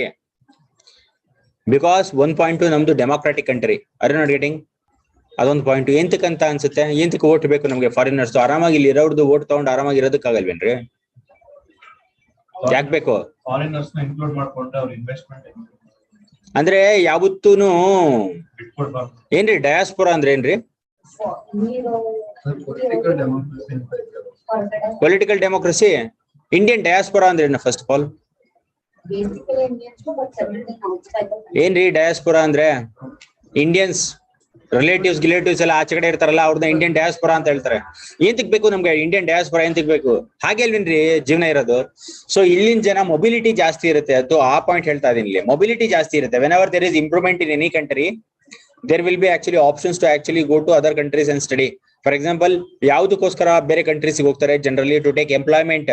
ಮೆಡಿಕಲ್ ಅಂದ್ರೆ ಎಜುಕೇಶನ್ ಎಂಪ್ಲಾಯ್ಮೆಂಟ್ ಅದು ಮೇನ್ ಪರ್ಪಸ್. ಎಜುಕೇಶನ್ ಎಂಪ್ಲಾಯ್ಮೆಂಟ್ ಅಂದ್ರೆ ಅದು ಬಿಸ್ನೆಸ್ ಇರ್ಬೋದು, ಇಲ್ಲ formal employment what is offered in that ಕಂಟ್ರಿನೂ ಇರ್ಬೋದು. So business and employment and education is the main reasons why A person goes into other country to work. ಅವ್ರು ಹೋಗಿದ ತಕ್ಷಣ ಅವ್ರದ್ದು ಟೈಸ್ ಇಲ್ಲಿ ಕಟ್ ಆಗ್ಬಿಡುತ್ತಾ? ಅದಕ್ಕೆ ಅವ್ರಿಗೆ ಕೊಟ್ಟಿರೋದು. Are you not getting? That is the reason this kind of provisions the government is thinking of giving, and also the given, but implementation part ಅಲ್ಲಿ ಸ್ವಲ್ಪ ಪ್ರಾಬ್ಲಮ್ ಆಗ್ತಾ ಇದೆ. ಸೊ ಕನ್ಕ್ಲೂಷನ್ ಬರ್ಕೋಬೇಕು ನೀವು.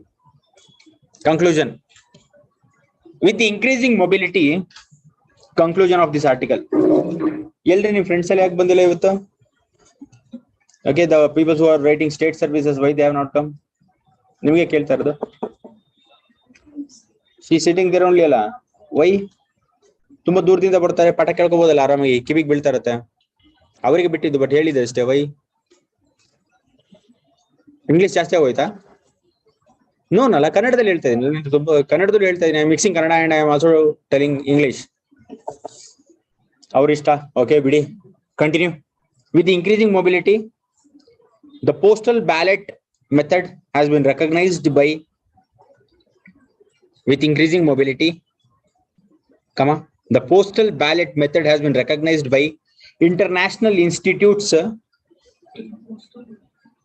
with increasing mobility, comma, the postal ballot method has been recognized by International Institute for Democracy and recognized by International Institute for Democracy and Electoral Assistance. For Democracy and Electoral Assistance.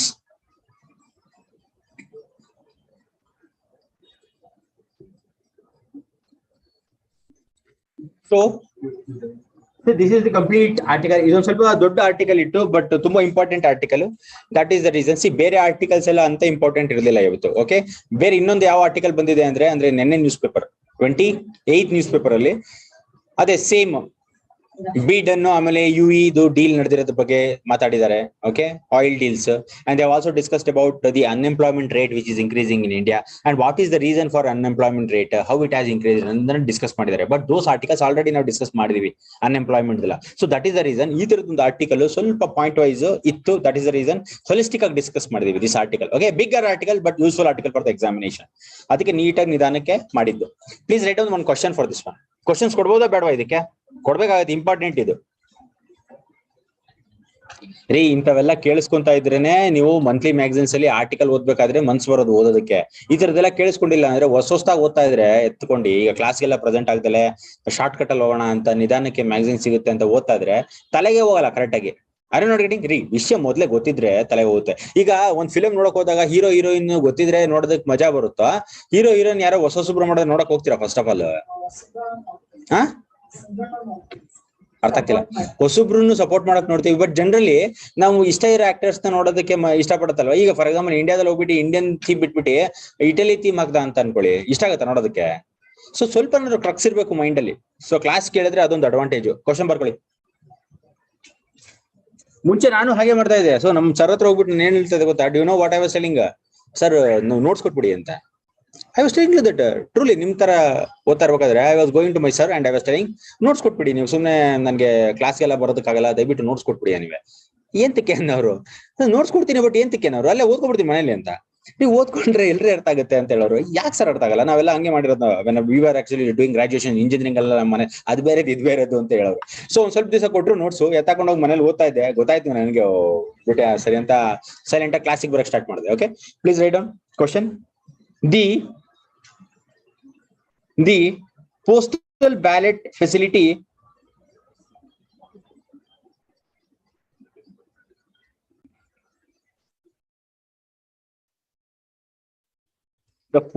ballot facility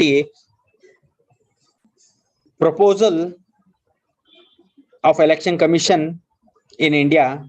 The postal ballot facilities proposal of election commission in India will transform electoral politics.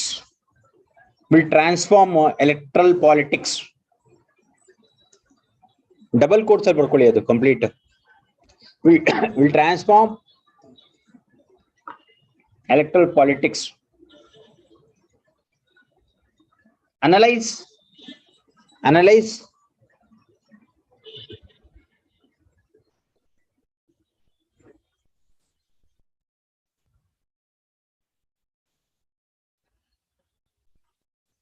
this statement. 20 marks. Analyze this statement.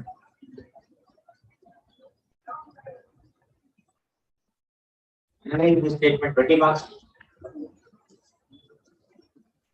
So second article, please go to second article. It is from editorial.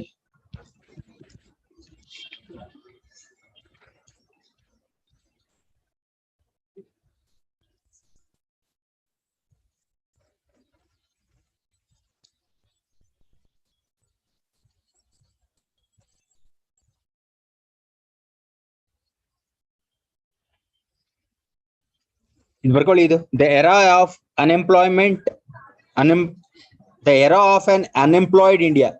Okay, please write down the era of The era of an unemployed India.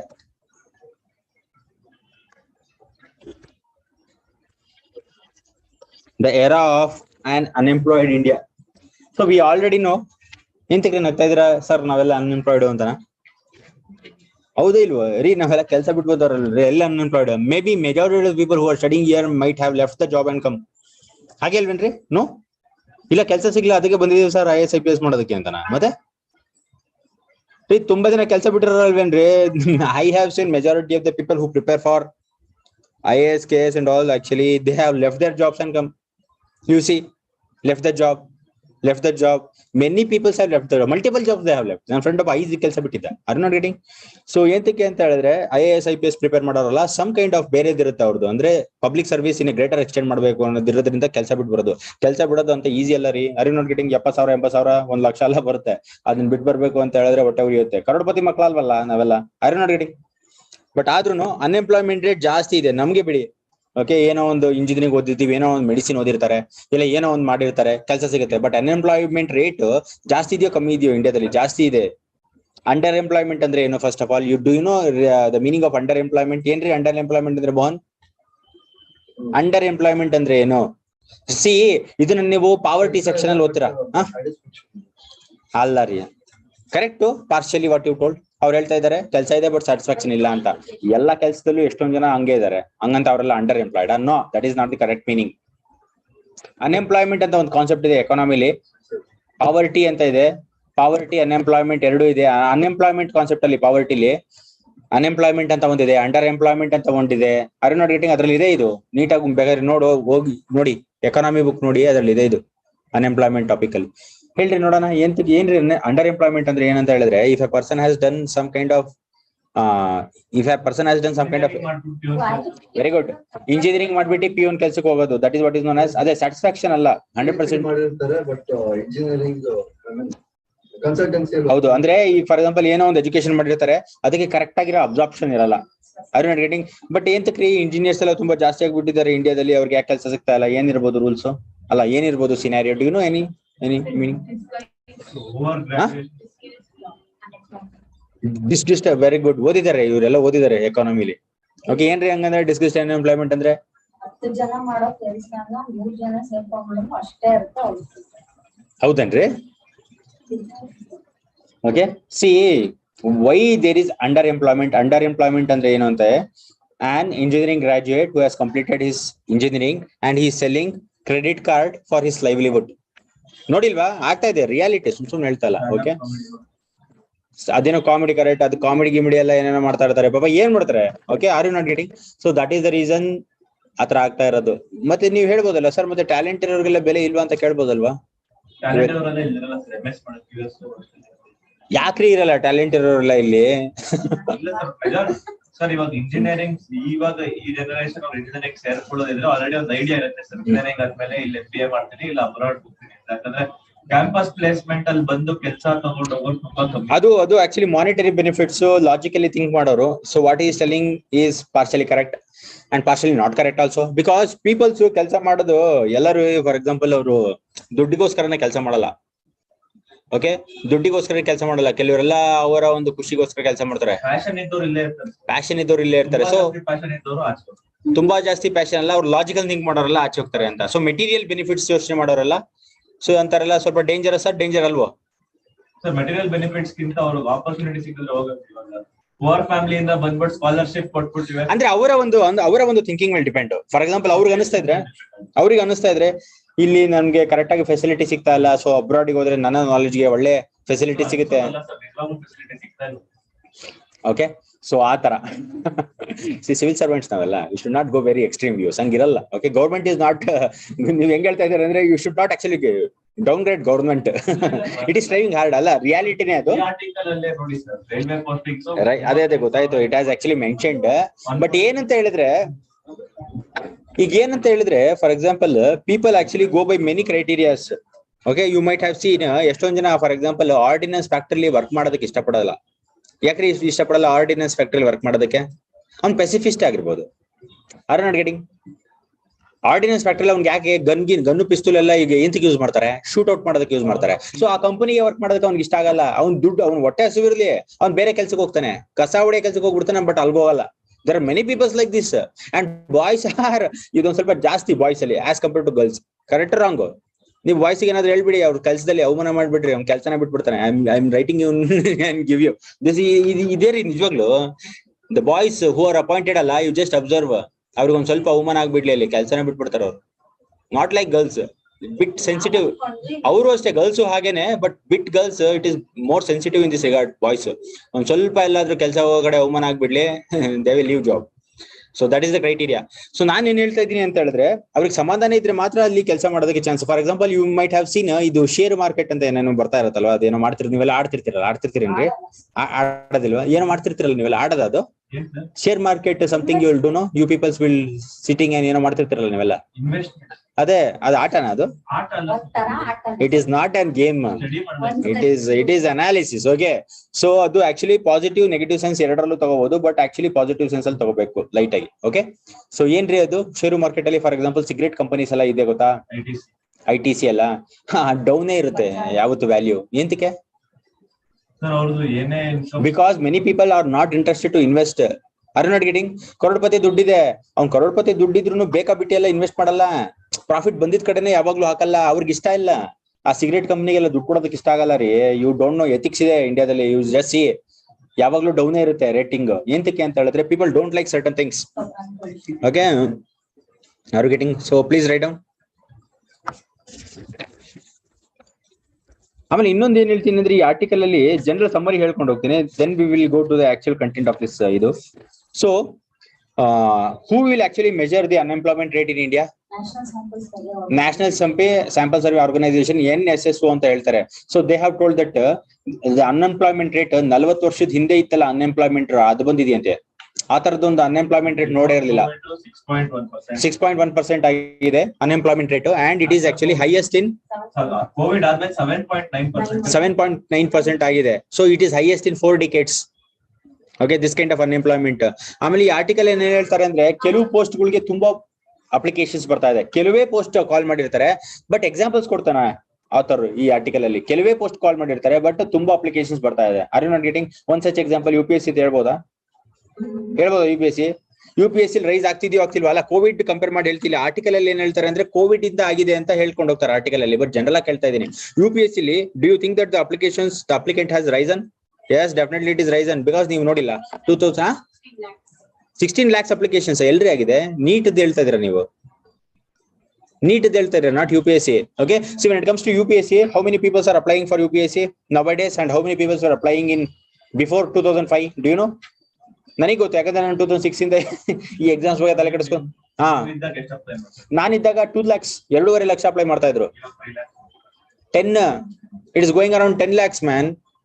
ಅಷ್ಟೊಂದು ಜನ apply ಮಾಡ್ತಾ ಇದಾರೆ. ಅವಾಗೆಲ್ಲ first of all ಗೊತ್ತೇ ಇಲ್ಲ, ಬೆಂಗಳೂರಲ್ಲಿ ಎಲ್ಲಿ ಓದ್ತಾ ಇದ್ರು, ಎಲ್ಲ ತುಂಬಾ ಕಮ್ಮಿ. ನಾವೆಲ್ಲ ಓದ್ಬೇಕಾದ್ರೆ ಹುಡ್ಕಾಡ್ತಿದ್ವಿ ಓದೋದಕ್ಕೆ. ಇವಾಗ ಅಯ್ಯೋ, ಇನ್ಫಾರ್ಮೇಶನ್ ಓವರ್ ಫ್ಲೋ. ತಗೊಳ್ಳಿ ನಮ್ ನೋಟ್ಸ್ ಓದಿ ಕೊಡೋರೇ ಜಾಸ್ತಿ ಇದಾರೆ. ಅವಾಗ ನೋಟ್ಸ್ ಹುಡುಕ್ತಾ ಇದ್ವಿ ನಾವು, ಯಾಕೆ ಕೊಡ್ರಪ್ಪ ಯಾರು ಅಂತ. ಅರೆ ನೋಡಿ, ಆದ್ರೂ ಕೊಡ್ತಿರಲ್ಲ ನಮ್ಮ ಫ್ರೆಂಡ್ಸ್ ಎಲ್ಲ. ಆರಾಮಾಗಿ ಡೆಲ್ಲಿಗೆ ಹೋಗ್ಬಿಟ್ಟು ಬಿಡಮ್ಮ ನೀನಲ್ಲಿ. Very good. ಸೊ ಯಾವುದೇ ಏನೇ ಆಗ್ಲಿ, ಕಾಂಪಿಟಿಷನ್ಸ್ ಎಲ್ಲಾ ಕೊಟ್ಬಿಟ್ರು ಅದ್ರಲ್ಲಿ ಆಯ್ದು ಓದೋದಕ್ಕೆ ದೊಡ್ಡ ತಲೆ ನಾವು.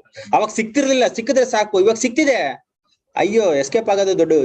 ಹಾಗೆ ಹೇಳ್ಬಿಟ್ರಿ, today it has become a overload of information that we feel that if you read this one will pass, if you read this one will pass, we'll read that one will pass. But the thing is, you should not at all touch things which is unnecessary. ಬೇಕಾಗಿರೋದು ಇರೋದು ಇಷ್ಟು, ಅದ್ ಹೇಗ್ select ಮಾಡ್ತೀರಾ ಅನ್ನೋದು ಬುದ್ಧಿವಂತಿಕೆ. Are you not getting? ಅದು ಬುದ್ಧಿವಂತಿಕೆ ರೀ. ಓಪನ್ ಬುಕ್ ಎಕ್ಸಾಮ್ಸ್ ಅಂತ ಇದೆ, ಗೊತ್ತಾ ನಿಮ್ಗೆ? ಬರ್ದಿದ್ರಲ್ವಾ? ಬುಕ್ ನೋಡ್ಕೊಂಡ್ ಬರೆಯೋದ್ ಕಷ್ಟ ಒಂದೊಂದ್ಸತಿ. Are you not getting? So ಏನ್ ತೆಗ್ರಿ ಕಷ್ಟ? that actually tells your comprehending ability. Comprehending, it is not easy to see 2-3 books and write a paper. It is not at all easy. Open book system ಅಂತ ಬಂದಿದೆ. Okay, so ಅದೆಲ್ಲ ನೀವು ಹಂಗ ಅನ್ಕೋಬಾರ್ದು. ನಮ್ sir ಒಬ್ರು ಹೇಳ್ತಾ ಇದ್ರು, open book system, you can bring polity book and write ಅಂತ ಇದ್ರು. ನಾವು ಖುಷಿ, ಸರಿಗೆ ತಲೆ ಇಲ್ವಾ, ನಾವು ಬುಕ್ ತಗೊಂಡ್ ಬರಿ ಅಂತವ್ರಲ್ಲ ಅನ್ಬಿಟ್ಟೆ, ಇವ್ರ ಯಾರಪ್ಪ ಪೆದ್ರಿ ಇರ್ಬೋದು ಅಂತ ನಾವು ಅನ್ಕೊಂಡಿದ್ವಿ. ಬರೆಯಕ್ಕೆ ಆಗ್ಲಿಲ್ಲ. The question how they set is very difficult to icon bariyadakagala. So that in that they are actually checking your bere tara skill check ಮಾಡ್ತಿರ್ತಾರಲ್ಲ, memory alla, they are checking your comprehending ability, your selection ability, your how you actually take up things from different sources. Heng hudki heng tagonತೀರಾ ಅದು skills re, it's not easy. Okay, please write down some points. The National Sample Survey Office, NSSO. The National Sample Survey Office, NSSO, reported a 6.1 employment rate in 2017-18. The National Sample Survey Office reported a 6.1% unemployment rate, a 6.1% unemployment rate in 2017-18, comma. It is the worst in over 4 decades. It is the worst in over 4 decades.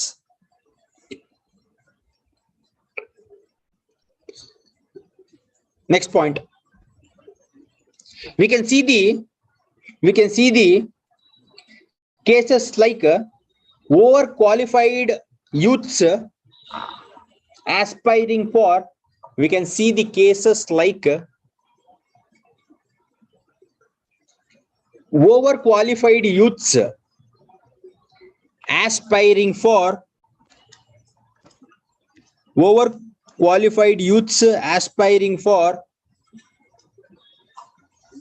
middle and lower rung government jobs. Overqualified youths aspiring for middle and lower rung government jobs. Rung andre category anta, lower rung RUNG, rung government jobs.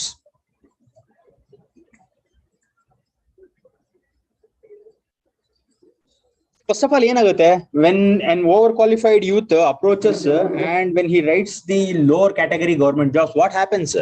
The group C jobs ಎಲ್ಲ ಬರೆಯಕ್ಕೆ ಹೋದಾಗ ಏನಾಗುತ್ತೆ ಗೊತ್ತಾ ನಿಮ್ಗೆ? ಅದು issue ಗೊತ್ತಿಲ್ವಾ? Do you know some issues? ಹೇಗೆ? DPLP ಪೌರ ಕಾರ್ಮಿಕರಿಗೆ ಕಾಲ್ ಮಾಡಿದ್ರೆ ಅದಕ್ಕೆ ಗ್ರಾಜುಯೇಷನ್ ಆಗಿರೋರು ತುಂಬಾ ಜನ application. Yes, one such example she has given. But ನಾನು ಹೇಳ್ತಾ ಇರೋದು ಅವರ ಒಂದು ಸೈಕಾಲಜಿಕಲ್ ಗೆ ಏನು ಎಫೆಕ್ಟ್ ಆಗುತ್ತೆ ಅಂತ ಕೇಳ್ತಾ ಇದ್ದೀನಿ. ಇವಾಗ ನೋಡಿದ್ರಾ, have you seen around you? Only you can see many people know they have actually applied for the civil service exam and they are writing essay exam. Cases ನೋಡಿದ್ರಲ್ವಾ? ಆ ತರ ಎಲ್ಲ ಕ್ಲಿಕ್ ಆಗುತ್ತೇನ್ರಿ? ಯಾಕೆ ಕ್ಲಿಕ್ ಆಗಲ್ಲ? ಕಾನ್ಸಂಟ್ರೇಷನ್ ಸ್ಪ್ಲಿಟ್ಸ್ ಅವೆಲ್ಲ ಯಾರು ಕೇಳ್ತಾ ಇದಾರೆ? ತುಂಬಾ ಎಕ್ಸಾಮ್ಸ್ ಹಾಗೆ ಹೇಳ್ಬಿಟ್ರಿ. ಮನೇಲಿ ಏನ್ ಹೇಳ್ತಾರೆ ಹೇಳ್ರಿ? So that is the mentality what peoples are having. So ಅವರಿಗೆ ಗೊತ್ತಿಲ್ಲ, ನೀವ್ ಹೇಳಿದ್ರು ಕೇಳೋದಿಲ್ಲ ಅವರು. ಬೇಗ ಹಾಕು ಅಂತ ಅವ್ರಿಗೆ ಗೊತ್ತಿಲ್ಲ, ಅವ್ರ ತಪ್ಪಲ್ಲ, ಗೊತ್ತಿಲ್ಲ ಅವ್ರಿಗೆ. UPSC ಒಂದು ಓದ್ಬಿಟ್ರೆ you can qualify any exams ಅಂತ ಅವರ mentality. Are you not getting? UPSC ಓದಿದಾನಂತೆ KS ಬರೆಯೋದಿಲ್ವಾ? ಆಗಲ್ಲ ರೀ. ಯಾವ ಎಕ್ಸಾಮ್ಸ್ ಕಾನ್ಸಂಟ್ರೇಟ್ ಎಂತಕ್ಕೆ? ಸಿಂಪಲ್ ರೀಸನ್, ನೀವು ಒಂದ್ ಕಡೆ ಕಾನ್ಸಂಟ್ರೇಟ್ ಮಾಡಿದ್ರೆ ಇನ್ನೊಂದ್ ಕಡೆ ಕಾನ್ಸಂಟ್ರೇಷನ್ ಮಾಡೋದು ಕಷ್ಟ. ಸೊ KPSC ಎಕ್ಸಾಮ್ ಕೇಳೋ ಒಂದು ನೇಚರ್ ಆಫ್ ಕ್ವಶನ್, ಸಿಲೆಬಸ್ ಒಂದೇ, ನೇಚರ್ ಆಫ್ ಕ್ವಶನ್ಸ್ ಓದ ರೀತಿ ಲೈಟ್ ಆಗಿ different as compare to UPSC. ಅದು ಲೈಟ್ ಆಗಿ ಡಿಫ್ರೆಂಟ್ ಇರೋದನ್ನೇ ಅದಕ್ಕೆ ಕಾನ್ಸಂಟ್ರೇಟ್ ಮಾಡೋದ ಹುಡುಗ ಆಗ್ಬಿಡ್ತಾನೆ. Are you not getting? UPSC ಓದ್ತಾವನೆ ಅನ್ಬಿಟ್ಟು ಅವ್ನು SI ಎಕ್ಸಾಮ್ ಕ್ವಾಲಿಫೈ ಮಾಡ್ತಾನೆ ಅಂತಲ್ಲ. SI ಓದೋನು ಆ ತರ ಓದಿರ್ತಾನೆ, UPSC ಓದೋನು ಆ ತರ ಓದಿರ್ತಾನೆ. ಇವ್ನು SI UPSC ಎರಡೂ ಓದ್ತಾವನೆ ಅಂದ್ರೆ ಎರಡೂ ತರ ಕಾನ್ಸಂಟ್ರೇಟ್ ಮಾಡ್ಬೇಕು, ಡಬಲ್ ಟೈಮ್ ಬೇಕಷ್ಟೇ. ಈ ಸತಿ SI ಓದಪ್ಪ ನೀನು, ಮುಂದಿನ ಸತಿ UPSC ಓದು. ಕನ್ಫ್ಯೂಸ್ ಆಗಿ ಆಮೇಲೆ ಅದೆಲ್ಲ it takes too much efforts and all. Okay, so you have to concentrate one. SI ಆಗ್ಬೇಕಾ? SI ಆಗೋಣ, ನೋಡೋಣ. UPSC SI ಆದ್ಮೇಲೆ ಬೇಕಾದ್ರೆ UPSC ನೋಡೋಣ. So you can take like that. ಇಲ್ಲಪ್ಪ ನಾನು ಫಸ್ಟ್ UPSC ಆಗ್ಬೇಕಂದ್ರೆ you have to go for UPSC. ಹೌದು ರೀ, ಇಲ್ಲ ನಾನು ತುಂಬಾ ಸೇಫ್ ಝೋನ್ ಅಲ್ಲಿ ಇರ್ಬೇಕು ಅಂದ್ರೆ ಆ ತರದೇನು ಇದೇನ್ರಿ? ಕ್ಯಾಲ್ಕುಲೇಟೆಡ್ ರಿಸ್ಕ್ ತಗೋಬೇಕು, ಒಪ್ಕೊಂತೀನಿ. ಫುಲ್ ಸೇಫ್ ಝೋನ್ ಅಲ್ಲಿ ಇರೋದಕ್ಕೆ ಹಂಗಲ್ವಾ ಮನೆಗಳಲ್ಲಿ ಅದು full safe zone? It is not possible. Okay, ನೀವು ಅರ್ಥ ಮಾಡಿಸಿ ಹೇಳಿಸ್ಬೇಕು ಅವ್ರಿಗೆ. ಪಾಪ ಅವ್ರಿಗೆ ಗೊತ್ತಿರೋದು ನೀವು ನಿಧಾನ ಕೇಳ್ಬೇಕು, ಅವಾಗ ಅರ್ಥ ಆಗುತ್ತೆ. ಈಗ ನೀವು ಆಮೇಲೆ ಅದು ಗೊತ್ತಿಲ್ಲ ಅಂದ್ರೆ ಅಡ್ವಾಂಟೇಜ್ ತಗೊಂಡ್ಬಿಟ್ರೆ ನೀವು ಆಮೇಲೆ ಕಷ್ಟ. ಅದು ನಾಟ್ ಗೆಟಿಂಗ್ ಕರೆಕ್ಟ್ ಆಗಿ ಹೇಳ್ಬೇಕು ಮನೇಲಿ. And next point, the railway recruitment board released an application. Example ಇದು, ಒನ್ ಸಚ್ ಎಕ್ಸಾಂಪಲ್ಸ್ ಬರ್ಕೊಂಡು ಹೋಗಿ ಹೇಳ್ತೀನಿ. First example, the railway recruitment board released an application for 35,000 The Railway Recruitment Board released an application for 35,000 post under Group C. The Railway RRB, the Railway Recruitment Board released an application for 35,000 post under Group C category. Under Group C category, for which more than 1.25 crores applications were received. For which more than 1.25 crores applications were received. Applications were received.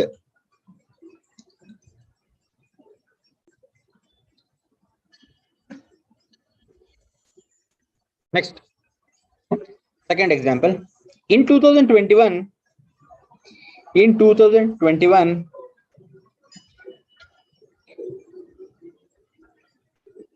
the Himachal Pradesh Secretariat in 2021, the Himachal Pradesh Secretariat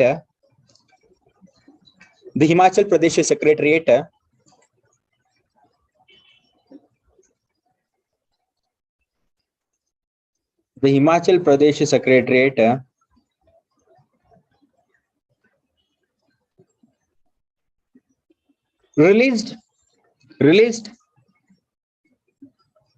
42 post recruitment of released the recruitment of 42 post in bracket P1 gardener cook. The Himachal Pradesh Secretariat released the recruitment for 42 post in bracket P1's gardeners cook, for which they received 18,000 applications. For which they received 18,000 applications.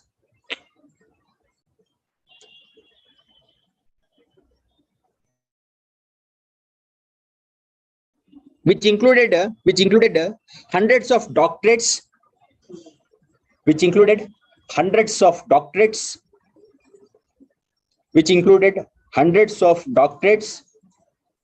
And postgraduates. Hundreds of doctorates and postgraduates. Full stop. Aita?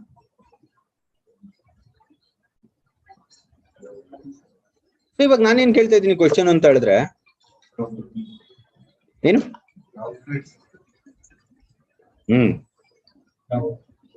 ನೋಡಿದಿರಾ government job ಇದ್ರೆ ಸಾಕು ಅಂತ ಹೇಳ್ತಾರೆ ಎಷ್ಟೊಂದು ಜನ, because security is important today. P1 ಆಗಿ ಹೋಗ್ತಾ ಇದಾರಲ್ರಿ, what's happening here? ಅವಮಾನ. ಓಕೆ, ಟೈಟಲ್ ಹೇಳಕ್ಕೆ ಹೆಂಗಿರುತ್ತೆ? Doctor ABC peon. See how it is there. Doctorate ಮಾಡ್ಬಿಟ್ಟು P1 ಆಗೋದು ಏನ್ರಿ ಇದು ಕರ್ಮ? ಓಕೆ, ಅವಮಾನ ಅದು ಒಂಥರ. ಫಾರ್ ಎಕ್ಸಾಂಪಲ್, ಇವಾಗ ಜಸ್ಟ್ ನಾವು ನೋಡ್ತಾ ಇದೀವಲ್ಲ, ಆಲ್ ಇಂಜಿನಿಯರ್ಸ್ ನಾವೆಲ್ಲ ಬರಬೇಕಾದ್ರೆ engineers when we were actually writing the civil service exam, okay, in 2017-18 and all, I'm sorry, in 2007-8 and all, what was happening means, when I was doing my masters, this happened. So that SI job call ಮಾಡಿದ್ರು SI ಗೆ. Okay, see in my section, okay, I was from computer science background. So ಅಲ್ಲೆಲ್ಲ ಏನ್ ಮಾಡ್ತಾ ಇದ್ರು ಅಂದ್ರೆ, ನಾನು SI ಬರೆಯಲ್ಲ ಅಂತ ಹೇಳ್ತಾ ಇದ್ರು. ನಾನು ಹೇಳ್ದೆ ಬರೀರಿ ಅಂತ. So you want government job, so SI ಕಾಲ್ ಮಾಡ್ತಾ ಇದಾರೆ, ಬೇಗ ಬರೀರಿ, ರೆಕ್ರೂಟ್ಮೆಂಟ್ ಬೇಕಾಗುತ್ತೆ ಅಂತ. So they told masters in technology ಮಾಡ್ಬಿಟ್ಟು ನಾನು SI ಜಾಬ್ ಮಾಡ್ಲಾ? So that was the actually scenario ಆ ಟೈಮಲ್ಲಿ. ಇವಾಗ SI ಜಾಬ್ ಅಂದ್ರೆ ಕೈ ಮುಗ್ದೆ ಕೊಡ್ರಪ್ಪ ಫಸ್ಟ್ ಅಂತ. Are not getting. So this has become ಏನ್ರಿ ಆಗ್ತಾ ಇದೆ ಇದು? Are not getting. ಆಮೇಲೆ ಇನ್ನೊಂದು ಏನ್ ಹೇಳ್ತೀನಿ ಅಂತ ಹೇಳಿದ್ರೆ, why this kind of unemployment rate is high ಗೊತ್ತಾ ನಿಮ್ಗೆ? ಜನರಲ್ ಹೇಳ್ತಾ ಇದೀನಿ, ನಾಲೆಜಬಲ್ ಹೇಳ್ತಾ ಇರೋದು ಇವಾಗ, ಕರೆಕ್ಟ್ ಆಗಿ ಕೇಳಿಸ್ಕೊಳ್ಳಿ. Why unemployment rate is high? ಏಂತಕ್ರಿ? ಎಂಪ್ಲಾಯ್ಮೆಂಟ್ ಇದೆಯೋ ಇಲ್ವೋ? ಇಲ್ವೇನ್ರಿ? ಇಂಟರಾಕ್ಟಿವ್ ಇರ್ಬೇಕು ಡಿಸ್ಕಷನ್. ನಾನು ಒಬ್ನೇ ಹೇಳ್ತಾ ಇದ್ರೆ ಏನ್ ಚೆನ್ನಾಗಿರುತ್ತೆ, ಹೇಳ್ಬಿಟ್ಟು ಟಕ್ಕರ್ ಅಂತ ಹೋಗ್ಬಿಡ್ಬೋದು.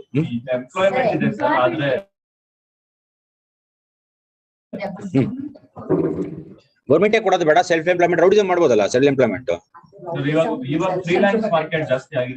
ಫ್ರೀಲಾನ್ಸರ್ ಅಂದ್ರೆ ಕಾಂಟ್ರಾಕ್ಟ್ ಬೇಸಿಸ್, ಕೆಲಸ ಕೊಟ್ರೆ ಮುಗಿದ್ರೆ ಪೇಮೆಂಟ್. ಅದೊಂದು ನೀವು ಹೇಳ್ತಾ ಇರೋದು ಅರ್ಥ ಆಗ್ತಿದೆ, ಬಟ್ ನನಗೆ ಸ್ಪೆಸಿಫಿಕ್ ಆಗಿ ರೀಸನ್ ಬೇಕು. ಎಂತ ಅನ್ಎಂಪ್ಲಾಯ್ಮೆಂಟ್ ರೇಟ್ ಜಾಸ್ತಿ ಇದೆ? ಸರ್, ಎಂಪ್ಲಾಯ್ಮೆಂಟ್ ಇದ್ರು ಅವ್ರಿಗೆ ಸೂಟೇಬಲ್ ಎಂಪ್ಲಾಯ್ಮೆಂಟ್ ಇಲ್ಲ. Very good. ಎಂಪ್ಲಾಯ್ಮೆಂಟ್ ಇದೆ ಬಟ್ ಅವ್ರಿಗೆ ಸೂಟಬಲ್ ಎಂಪ್ಲಾಯ್ಮೆಂಟ್ ಇಲ್ಲ. ಎಜುಕೇಶನ್ ಸೆಕ್ಟರ್ ಏನೋ ಮಾಡ್ತಾ ಇದೆ.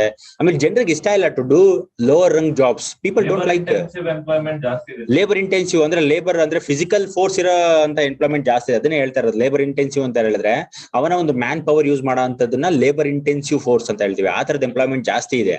ಫಾರ್ ಎಕ್ಸಾಂಪಲ್ ನೀವು ನೋಡಬಹುದು ಕನ್ಸ್ಟ್ರಕ್ಷನ್ ವರ್ಕ್ ಅಲ್ಲಿ ತುಂಬಾ ಎಂಪ್ಲಾಯ್ಮೆಂಟ್, ಇನ್ಫ್ರಾಸ್ಟ್ರಕ್ಚರ್ ಕನ್ಸ್ಟ್ರಕ್ಷನ್ ಎಲ್ಲ ತುಂಬಾ ಎಂಪ್ಲಾಯ್ಮೆಂಟ್ ಇದೆ. ಹಂಗನ್ಬಿಟ್ಟು ಇವ್ನು ಓದಿರ್ತಾನೆ ಇಂಜಿನಿಯರಿಂಗ್, ನೀನ್ ಹೋಗ್ಬಿಟ್ಟಲ್ಲಿ you just go and do some building activity construction ಅಂದ್ರೆ ಆಗುತ್ತೇನ್ರಿ ಅವ್ನ ಕೈಲಿ?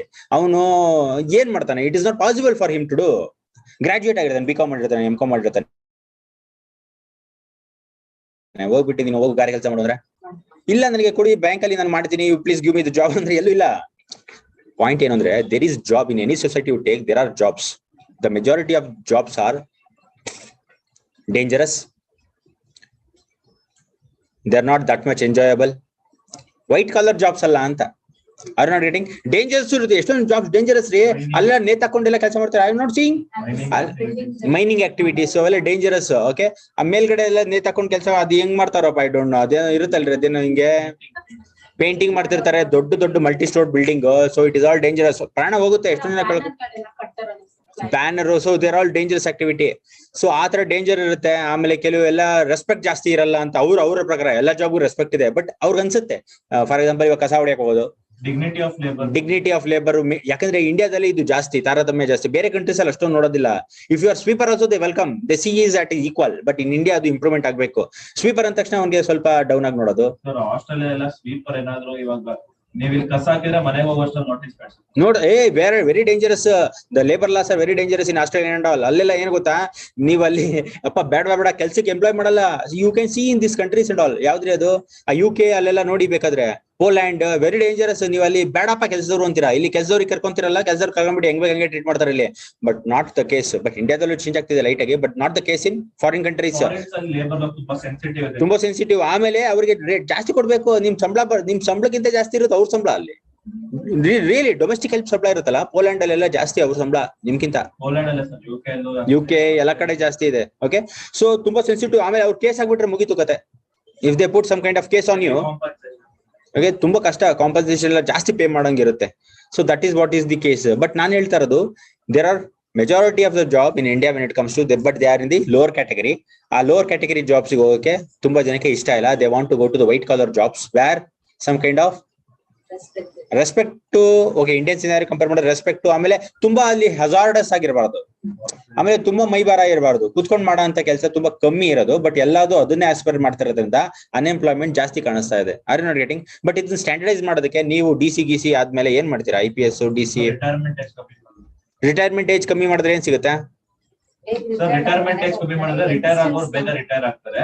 ಅವ್ರಿಗೂ ಲಾಸ್ ಆಗ್ಬಾರ್ದು. ಅವ್ರ ಕಾಂಪನ್ಸೇಷನ್ ಅಂತ ಪೆನ್ಷನ್ ಸ್ಕೀಮ್ ಸ್ವಲ್ಪ ಜಾಸ್ತಿ ಮಾಡಿದ್ರೆ ಎಂಪ್ಲಾಯ್ಮೆಂಟ್ ಲೋವರ್ ರಂಗ್ ಕೆಲಸ ಮಾಡ್ತಾರೆ ಅವಾಗ. ಓಕೆ, ನೀವ್ ಹೇಳ್ತಾರದೆಲ್ಲ ಓಕೆ, ಬಟ್ ಲೋವರ್ ರಂಗ್ ಕೆಲಸ ಮಾಡ್ತಾರೆ. See, you have to be very sensitive when it comes to lower rung jobs. You have to give better security for them. Lower rung jobs better security, ಅದು way forward ಇರೋದು. Better facility ಕೊಡ್ಬೇಕು, ಮಾಡ್ತಾರೆ. For example military personnels ನೋಡ್ರಿ, lower rung military personnels ಗೆ ಅವ್ರಿಗೆ ತುಂಬಾ rights ಇದೆ ರೀ. ಅವ್ರಿಗೆ ಆರ್ ಯು ನಾಟ್ ಗೆಟಿಂಗ್? ಆ ತರದ್ದು ಕೊಡ್ಬೇಕು importance. If you give importance, definitely people are ready to work lower rung job also. ಆ ತರದ್ ಇಂಪಾರ್ಟೆನ್ಸ್ ಕೊಡ್ಬೇಕು. ಬರೀ ನೀವು ಕೊಟ್ಬಿಟ್ಟು ಓಕೆ ಸಾಫ್ಟ್ವೇರ್ ಇಂಜಿನಿಯರ್ಗೆ ತುಂಬಾ ಬೆಲೆ ಕೊಟ್ಬಿಡೋದು, ಆಮೇಲೆ ಬರೀ ಯೂನಿವರ್ಸಿಟಿ ಪ್ರೊಫೆಸರ್ಗಳಿಗೆನೆ ತುಂಬಾ ಬೆಲೆ ಕೊಟ್ಬಿಡೋದು. ಈ ಕೆಳಗಡೆ ಕೂಲಿ ಕಾರ್ಮಿಕರಿಗೆ ಬೆಲೆ ಏನು? ಅವ್ರಿಗೆ ಫೆಸಿಲಿಟಿ ಜಾಸ್ತಿ ಕೊಟ್ಟರೆ ಅವ್ರಿಗೆ ಬೆಲೆ ಡೆಫಿನೆಟ್ಲಿ ಜನ ಬೆನಿಫಿಟ್ಸ್ ನೋಡ್ಬೇಕು. ಅವಾಗ ಜನರ ಕಣ್ಣಲ್ಲಿ ಅವರ ಒಂದು ಇಮೇಜ್ ದೊಡ್ಡದಾಗುತ್ತೆ. ಅವ್ನು ಇವಾಗ ಗಾರೆ ಕೆಲಸ ಮಾಡ್ತವನೆ, ಅವನಿಗೆ ಸರಿಯಾಗಿ ಫೆಸಿಲಿಟಿ ಇಲ್ಲ ಅಂದ್ರೆ ಜನ ಎಲ್ಲಿ ರೆಸ್ಪೆಕ್ಟ್ ಕೊಡ್ತಾರೆ? ಅವ್ನಿಗೆ ಒಳ್ಳೆ ಫೆಸಿಲಿಟಿ ಕೊಡ್ಬೇಕು. ವಿಚ್ ರೆಸ್ಪೆಕ್ಟ್ ಯಾವಾಗ ಬರುತ್ತೆ ಅಂದ್ರೆ ಅವರ ಒಂದು ಡಿಗ್ನಿಟಿ ನೀವು ಮೇಂಟೈನ್ ಮಾಡಿದ್ರೆ ರೆಸ್ಪೆಕ್ಟ್ ಕೊಟ್ಟೆ ಕೊಡ್ತಾರೆ ಜನ ದಡ್ರಲ್ಲ ರೀ. If you give that facility for them, respect ಕೊಡ್ತಾರೆ. ಅವ್ನು cab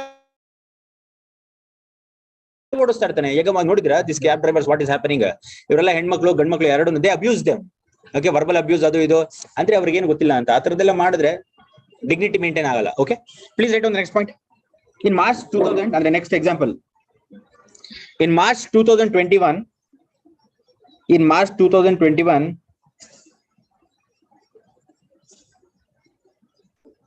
the Panipat District Court announced the recruitment of Panipat. The Panipat District Court In March 2021, the Panipat District Court announced the recruitment of P1 jobs. Announced the recruitment of P1 jobs for which P1 jobs, Bardra, 13 positions in the Berkeley bracket. There were only 13 positions. The Panipat District Court announced the recruitment of P1 jobs for only 13 positions. For only 13 positions, comma, 27,000 candidates applied. 27,000 candidates applied. A majority were graduates from BA. A majority were having qualifications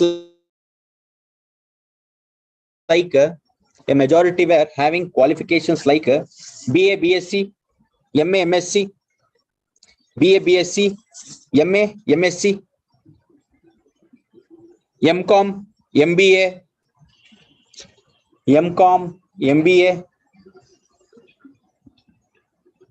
engineering. Engineering andre nagtaralri. See what has become today. Okay, so engineers, please stop. Huh?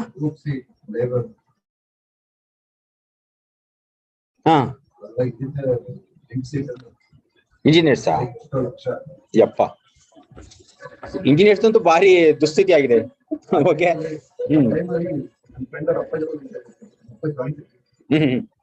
ಇರೋದೇ ಒಂದೇ ಒಂದು commissioner post already ನಾವೇ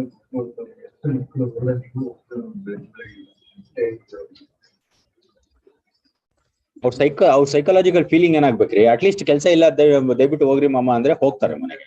ಅದ್ ಬಿಟ್ಬಿಟ್ಟು ಬನ್ನಿ ಕೆಲ್ಸಕ್ಕೆ ಅಂತ ಕರೆದ್ಬಿಟ್ಟು comedy ಮಾಡಿ what is happening? It should have not happen. Okay, ಕಮ್ಮಿ ಪೋಸ್ಟ್, ಒಂದ್ 5 ಪೋಸ್ಟ್ ಇರುತ್ತೆ, ಒಂದು 5,000 ಜನ ಬಂದ್ಬಿಡೋದು, ಅದೊಂಥರ ಚೆನ್ನಾಗಿರಲ್ಲ ಅಂತ ಅನ್ಸುತ್ತೆ. ಓಕೆ, ಅವ್ರಿಗೆಲ್ಲ ಹೊಟ್ಟೆವ್ರಿ ಅಲ್ವಾ ನೋಡಿದ್ರೆ, ಪಾಪ ಅವರೆಲ್ಲ ಕೆಲಸ ಅಂತ ಒದ್ದಾಡ್ತಿರ್ತಾರೆ. ಬೇಕಾದ್ರೆ ನೋಡಿ ಲೈನ್ ಆಗಿ ನಿಂತು ಬಿಟ್ಟಿರ್ತಾರೆ. ಎಲ್ಲಾ ಬಿಸ್ನೆಸ್ ದೇ ಹ್ಯಾವ್ ಆಕ್ಚುಲಿ ಅವ್ರಿಗೆ ಒಂಥರ ಸೈಕಲಾಜಿಕಲ್ ಫೀಲಿಂಗ್ ತುಂಬಾ ಎಫೆಕ್ಟ್ ಆಗುತ್ತೆ. ಆಲ್ರೆಡಿ ಕನ್ವರ್ಟ್ ಆಗ್ತಾ ಇರ್ತಾರೆ ಎಲ್ಲ. ಏನ್ ಕೆಲಸ ಮಾಡೋದು ನಮ್ಮ ಬಿಸ್ನೆಸ್ ನಾವು ಇಟ್ಕೊಳ್ಳೋಣ, ಲಾಸ್ಟ್ ಆಗಿ ಅದೇನಾಗುತ್ತೆ ಗೊತ್ತಾ? It will actually psychology motivation ಹೋಗ್ಬಿಡುತ್ತೆ ಅವ್ರಿಗೆ. ಅವ್ರು ಹೋಗ್ತಾ ಮೋಟಿವೇಶನ್ ಹೋಗ್ಬಿಡುತ್ತೆ. That is very dangerous. It should not happen. Psychological harm ಆಗ್ಬಿಡುತ್ತೆ ಇದು ಜಾಸ್ತಿ ಆಗ್ಬಿಟ್ರೆ. Okay, so please right the reasons behind this one. Next point, the reasons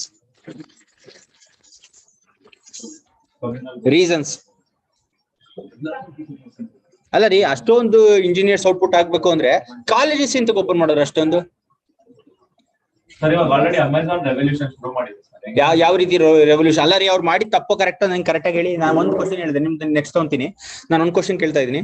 so engineers abundant ಇದಾರೆ, ಎಕ್ಸಾಂಪಲ್ ಎಲ್ಲರೂ ಅಬಂಡೆಂಟ್ ಇದಾರೆ, but let us take an example of engineers. Okay, abundant ಇದಾರೆ, ಕೆಲಸ ಕಮ್ಮಿ ಇದೆ, ಬಟ್ ಅಬಂಡೆಂಟ್ ಆಗೋದಕ್ಕೆ ಕಾರಣ ಯಾವುದು? ಇಂಜಿನಿಯರಿಂಗ್ ಕಾಲೇಜಸ್ ತುಂಬಾ ಔಟ್ಪುಟ್ ಮಾಡಿದೆ.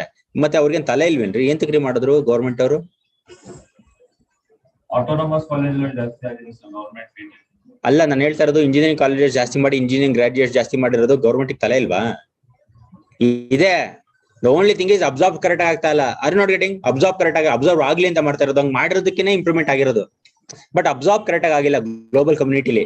R not getting. Micro calculations ಮಾಡೋದಕ್ಕಾಗಲ್ಲ, ಮ್ಯಾಕ್ರೋ ಕ್ಯಾಲ್ಕುಲೇಷನ್ಸ್ ಮಾಡಿರ್ತಾರೆ, ಕರೆಕ್ಟ್ ಆಗಿ ಮಾಡಿದ್ದಾರೆ. Okay, please write down the next reasons.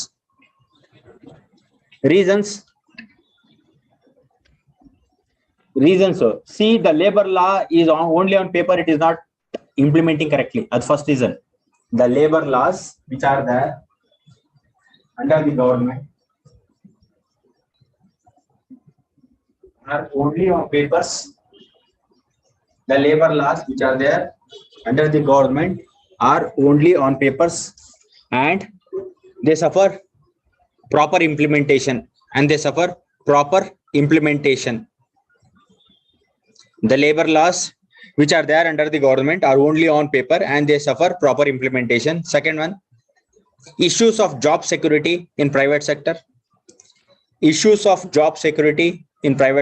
ಏನ್ರಿ ಅದು? ಯಾವಾಗ ಬೇಕಾದ್ರೂ ಫೈರ್ ಮಾಡಿ ಅವು ಕರೆಕ್ಟ್ ಲೇ ಆಫ್ ಮಾಡ್ಬಿಟ್ರೆ ಭಾರಿ ಕಷ್ಟ. ಎಲ್ಲೋ ಪಾಪ ಹೋಗ್ತಾ ಇರ್ತಾನೆ, 50,000 ಸಂಬಳ ಕೊಡ್ತಾ ಇರ್ತಾರೆ, ಇದಕ್ಕಿದ್ದಂಗೆ 50,000 ಸಂಬಳಕ್ಕೆ 40,000 ಕಮಿಟ್ಮೆಂಟ್ ಮಾಡಿರ್ತಾನೆ, ಇದಕ್ಕಿದ್ದಂಗೆ ಕೆಲಸ ತೆಗೆದ್ರು ಆಮೇಲೆ ಏನ್ ಮಾಡ್ತಾನ. ದಿಸ್ ಹ್ಯಾಪೆಂಡ್ ಇನ್ 2008, ಒಂದು ರಿಸಿಷನ್ ಆಯ್ತು 2008 ಅಲ್ಲಿ. Okay, many engineers last job. ಅದು ಪ್ರೊಸೆಸ್ ಅಲ್ಲ ಸರ್. 2005 ಅಲ್ಲಿ back door entry. Back door entry ಇದೆ, ದೊಡ್ಡ ತಲೆನೋವಾಗಿದ್ದು. ಏನ್ರಿ ಬ್ಯಾಕ್ ಡೋರ್ ಎಂಟ್ರಿ? ದುಡ್ಡು ಕೊಟ್ಟು ಒಳಗಡೆ ಹೋಗ್ಬಿಡೋದು ಸೈಲೆಂಟ್ ಆಗಿ. Okay, duplication of certificate. ಅಲ್ಲ ರೀ, ಈಗ ಫಾರ್ ಎಕ್ಸಾಂಪಲ್ ಅವ್ರಿಗೆ ಹೆಂಗ್ ಗೊತ್ತಿರುತ್ತೆ, ನೀವು ಮಾಸ್ ಕಾರ್ಡ್ ಮ್ಯಾನಿಪುಲೇಟ್ ಮಾಡ್ಬಿಟ್ಟು ಅಲ್ಲಿ ತಗೊಂಡೋಗಿ ಕೊಟ್ಬಿಟ್ರೆ ಅದನ್ನೆಲ್ಲ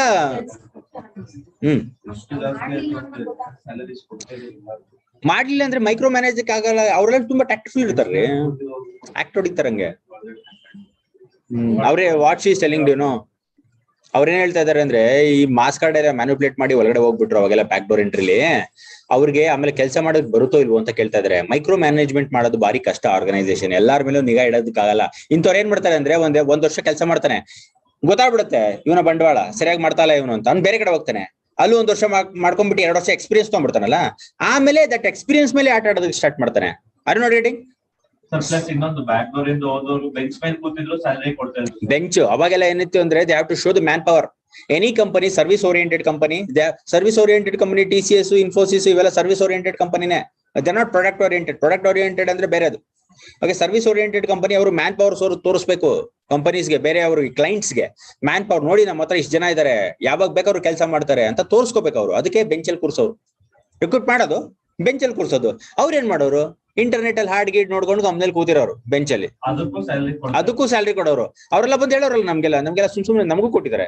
R not getting, I was also un employ, ನಮಗೂ ಕೊಟ್ಟಿದ್ದಾರೆ ಸುಮ್ನೆ ಸಂಬಳ ಒಂದೊಂದ್ ತಿಂಗಳು. ಯಾಕೆ ಕೊಟ್ರಪ್ಪ ಅದು? Are not getting. So bench ಅದು, ಅವ್ರಿಗೆ ಇದ್ದಕ್ಕಿದ್ದಂಗೆ ಕೆಲಸ ಬಂದ್ಬಿಟ್ರೆ ಸರಿಯಾಗಿ ಕೆಲಸ ಕೊಟ್ಬಿಡ್ತಾರೆ. 2013 ಇಂದ ಸಾಫ್ಟ್ವೇರ್ ಕಂಪನೀಸ್ ಅವರು ಟ್ರೈನಿಂಗ್ ಪ್ರೋಗ್ರಾಮ್ ಶುರು ಮಾಡಿದ್ರು ಸರ್. ಎಲ್ಲಿಂದ ಗ್ರಾಜುಯೇಟ್ ಆಗಿ ಬಂದಿದ್ರು ಅವ್ರು ಸಾಫ್ಟ್ವೇರ್ ಫಸ್ಟ್ ಹೇಳಿ ಕೊಡ್ತಾರೆ ಇಂಟರ್ವ್ಯೂ ಆದ್ಮೇಲೆ, ಅಲ್ಲಿ ಕಲ್ತ್ಕೊಂಡು ಮಾಡ್ತಾರೆ ಸರ್. ಅಲ್ಲೇ ಕಲ್ತ್ಕೊಂಡು ಡಿಗ್ರಿ ಎಲ್ಲ ಮಾಡ್ಕೊಂಡು ಎಲ್ಲೋ ಹೋಗ್ಬಿಟ್ಟು ಎಲ್ಲೋ ಕೋರ್ಸ್ ಕಲ್ತ್ಕೊಂಡ್ಬಿಟ್ಟು ಓಡೋಗ್ಬಿಡ್ತಾರೆ ಅಂತಾನ. ಆಂಧ್ರಲ್ಲಂತೂ ಫುಲ್ ಫೇಮಸ್ ಅಮೀರ್ಪೇಟ್ ಅಂತ ಏರಿಯಾ, ಲೈನ್ಗೆ ಈ ಕಡೆ full BCom related, Tally, SAP ಎಲ್ಲ, ಈ ಕಡೆ full software, Java, C plus, ಆಚೆ ಬೋರ್ಡ್ ಹಾಕ್ಬಿಟ್ಟಿರ್ತಾರೆ. Okay, next third point, privatisation. Privatisation ಅಂದ್ರೆ ಗೌರ್ಮೆಂಟ್ ಇದನ್ನ ಪ್ರೈವೇಟ್ ಮಾಡ್ಬಿಡೋದು. Okay, that is what is known as privatisation. Electric department the best example, privatisation. Okay, next point, education system. ಹೇಗ್ರಿ education system reason ಆಗುತ್ತೆ? Education system ಅಲ್ಲಿ correct ಆಗಿ awareness ಇಲ್ಲ. ಅದಕ್ಕಿಂತ ಏನ್ ಹೇಳ್ಬೋದು ಅಂತ ಹೇಳಿದ್ರೆ, ನಮ್ಮ education system, it comes to education system, traditional ಇದೀವಿ ನಾವು, ತುಂಬಾ ಮೈನ್ ಸ್ಟ್ರೀಮ್ ಇದೆ. Mainstream, we are not actually seeing the reality. What ಏನಿದೆ ಬೇಡಿಕೆ, ಅದ್ರ ತರ ನಾವು ಎಜುಕೇಶನ್ ಸಿಸ್ಟಮ್ ಇರ್ಬೇಕಾ? ಇಲ್ಲಾಂದ್ರೆ ಹಳೆ ಕಾಲದ ತರ ಮಗಪ್ ಮಾಡಿ ಪಾಸ್ ಮಾಡೋ ತರ ಇರ್ಬೇಕಾ ಎಕ್ಸಾಮ್? ಅಪ್ಲಿಕೇಶನ್ ಓರಿಯೆಂಟೆಡ್ ತರ ಇರಬೇಕು. ಓಕೆ, ಇದನ್ನ ನಾವು ಅನುಭವಿಸಿದ್ವಿ. When we actually went into the this one company, when I went into the company, what happened means the persons from other state also came. Okay, ಅವರು ಆ ಒಂದು segment ಅಲ್ಲಿ fast ಇದ್ರು as compared to us. We were confused. ನಾವು we have also done engineering graduation only, you also have done engineering graduation only, ಇದು ನಮಗೆ ಬರ್ತಾ ಇಲ್ಲ, ನಿನಗೆ ಹೇಗೆ ಇದು ಬರ್ತಾ ಇದೆ ಅಂತ ಹೇಳಿದ್ರೆ ಅವ್ರ ಕ್ಯೂರಿಕ್ಯುಲಮ್ ಹಂಗಿತ್ತಂತೆ. So curriculum matters. ಓಕೆ, ಕಂಪನಿಲಿ ಏನ್ ಬೇಕು ಆ ತರದ ಕ್ಯೂರಿಕ್ಯುಲಮ್ ಇರಬೇಕು ಹೊರತು OB ರಾಯನ್ ಕಾಲದ ತರ ಕ್ಯೂರಿಕ್ಯುಲಮ್ ಇರಬಾರ್ದು. ಇವಾಗ ಇನ್ನೊಂದು ಎಕ್ಸಾಂಪಲ್, ಇಂಜಿನಿಯರಿಂಗ್ ಸ್ಟೂಡೆಂಟ್ಸ್ ಇವಾಗ ಹೋಗಿ ಒಳ್ಳೆ ಕಂಪನಿ ಕೆಲಸ ತಗೊಂಡ್ರು ಸ್ಯಾಲರಿ ಬರೋ ಟೈಮಲ್ಲಿ ಒದ್ದಾಡ್ತಾರೆ. ಯಾಕೆ? ಎಲ್ಲಿ ಇನ್ವೆಸ್ಟ್ ಮಾಡ್ಬೇಕು ಇವಾಗ TDS ಕಟ್ ಏನು ಅಂತ ಯೋಚನೆ ಮಾಡ್ತಾ ಇರ್ತಾರೆ. ಆಮೇಲೆ ಇಂಡಿಯಾದಲ್ಲಿ ಫೈನಾನ್ಷಿಯಲ್ ಅವೇರ್ನೆಸ್ ತುಂಬಾ ಕಮ್ಮಿ ಇದೆ. ಇಂಡಿಯಾದಲ್ಲಿ ಟ್ರಾಡಿಷನಲ್ ಟೈಪ್ ಫೈನಾನ್ಷಿಯಲ್ ಯೋಚನೆ ಮಾಡ್ತಾರೆ. ಸಂಬಳ ಬಂತು, ಇಟ್ಕೊಂಡಾಗ್ಬಿಟ್ಟ, ಮನೆ ಕೊಟ್ಟ, ಅಷ್ಟೇ ಗೊತ್ತು. ಎಲ್ಲಿ ಇನ್ವೆಸ್ಟ್ ಮಾಡ್ಬೇಕು, ದುಡ್ಡಿಂದ ಹೆಂಗ್ ಬೆಳೆಸ್ಬೇಕು ಗೊತ್ತಿಲ್ಲ, ಆ ಕಾನ್ಸೆಪ್ಟೇ ಗೊತ್ತಿಲ್ಲ ನಿಜವಾಗ್ಲು. ನಮ್ಮ ದುಡ್ಡು ಎಲ್ಲಿ ಹೋಗ್ತಾ ಇದೆ, ಎಲ್ಲಿ ಬರ್ತಾ ಇದೆ, ನಾವ್ ಎಲ್ಲಿ ಯಾವ ತರ ಇಂಟೆಲಿಜೆಂಟ್ ಡಿಸಿಷನ್ಸ್ ತಗೋಬೇಕು ಅಂತ ಲಿಟ್ರಸಿ ಇಲ್ಲ. Financial literacy is very low in India, ಅದೊಂದು. ಓಕೆ, ನೆಕ್ಸ್ಟ್ ಪಾಯಿಂಟ್, ಎಜುಕೇಶನ್ ಆಯ್ತಾ? Next point, reduced expenditure. Reduced expenditure, put a dash mark and write there should be reduced expenditure, point 2. So put a dash mark and write there should be a number of government welfare schemes and programs. There should be a number of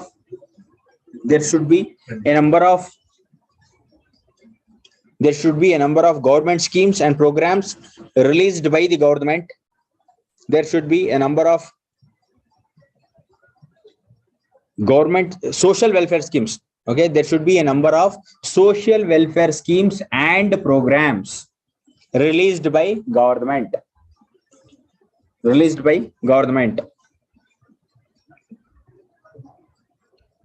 Okay, ಒಂದು question ಬರ್ಕೊಳ್ಳಿ ಇದಕ್ಕೆ. Please write a question for this.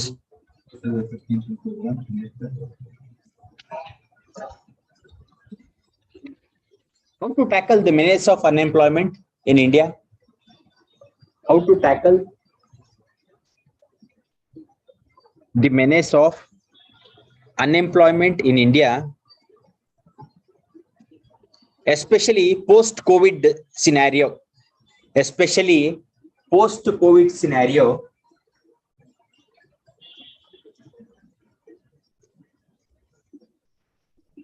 Suggest measures. Post-COVID scenario. Suggest your measures.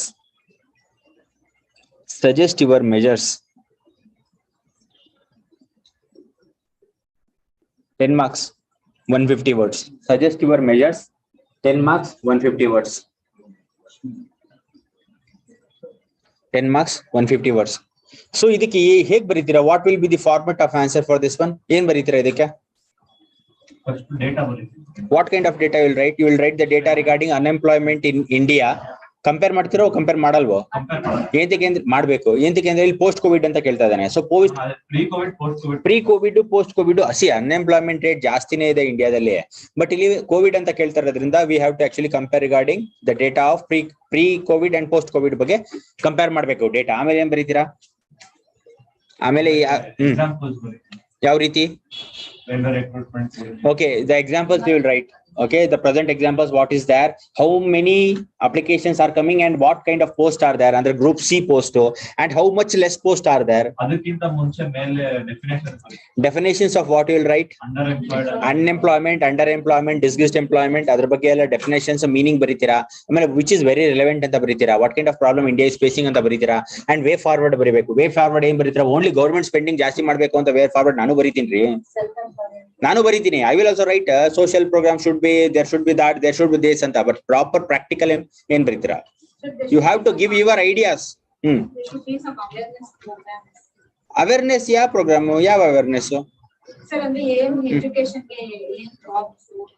There should be actually improvement in curriculum ಅಲ್ವೇನ್ರಿ? ಅದು ಹೇಳ್ಬೇಕು ತಾನೆ, curriculum improvement ಇರಬೇಕು. you have to give some genuine practical solutions along with the measures. ನಮಗೆ ಗೊತ್ತದ government schemes ಜಾಸ್ತಿ ಮಾಡ್ಬೇಕು, ಅವೆಲ್ಲ ಗೊತ್ತು.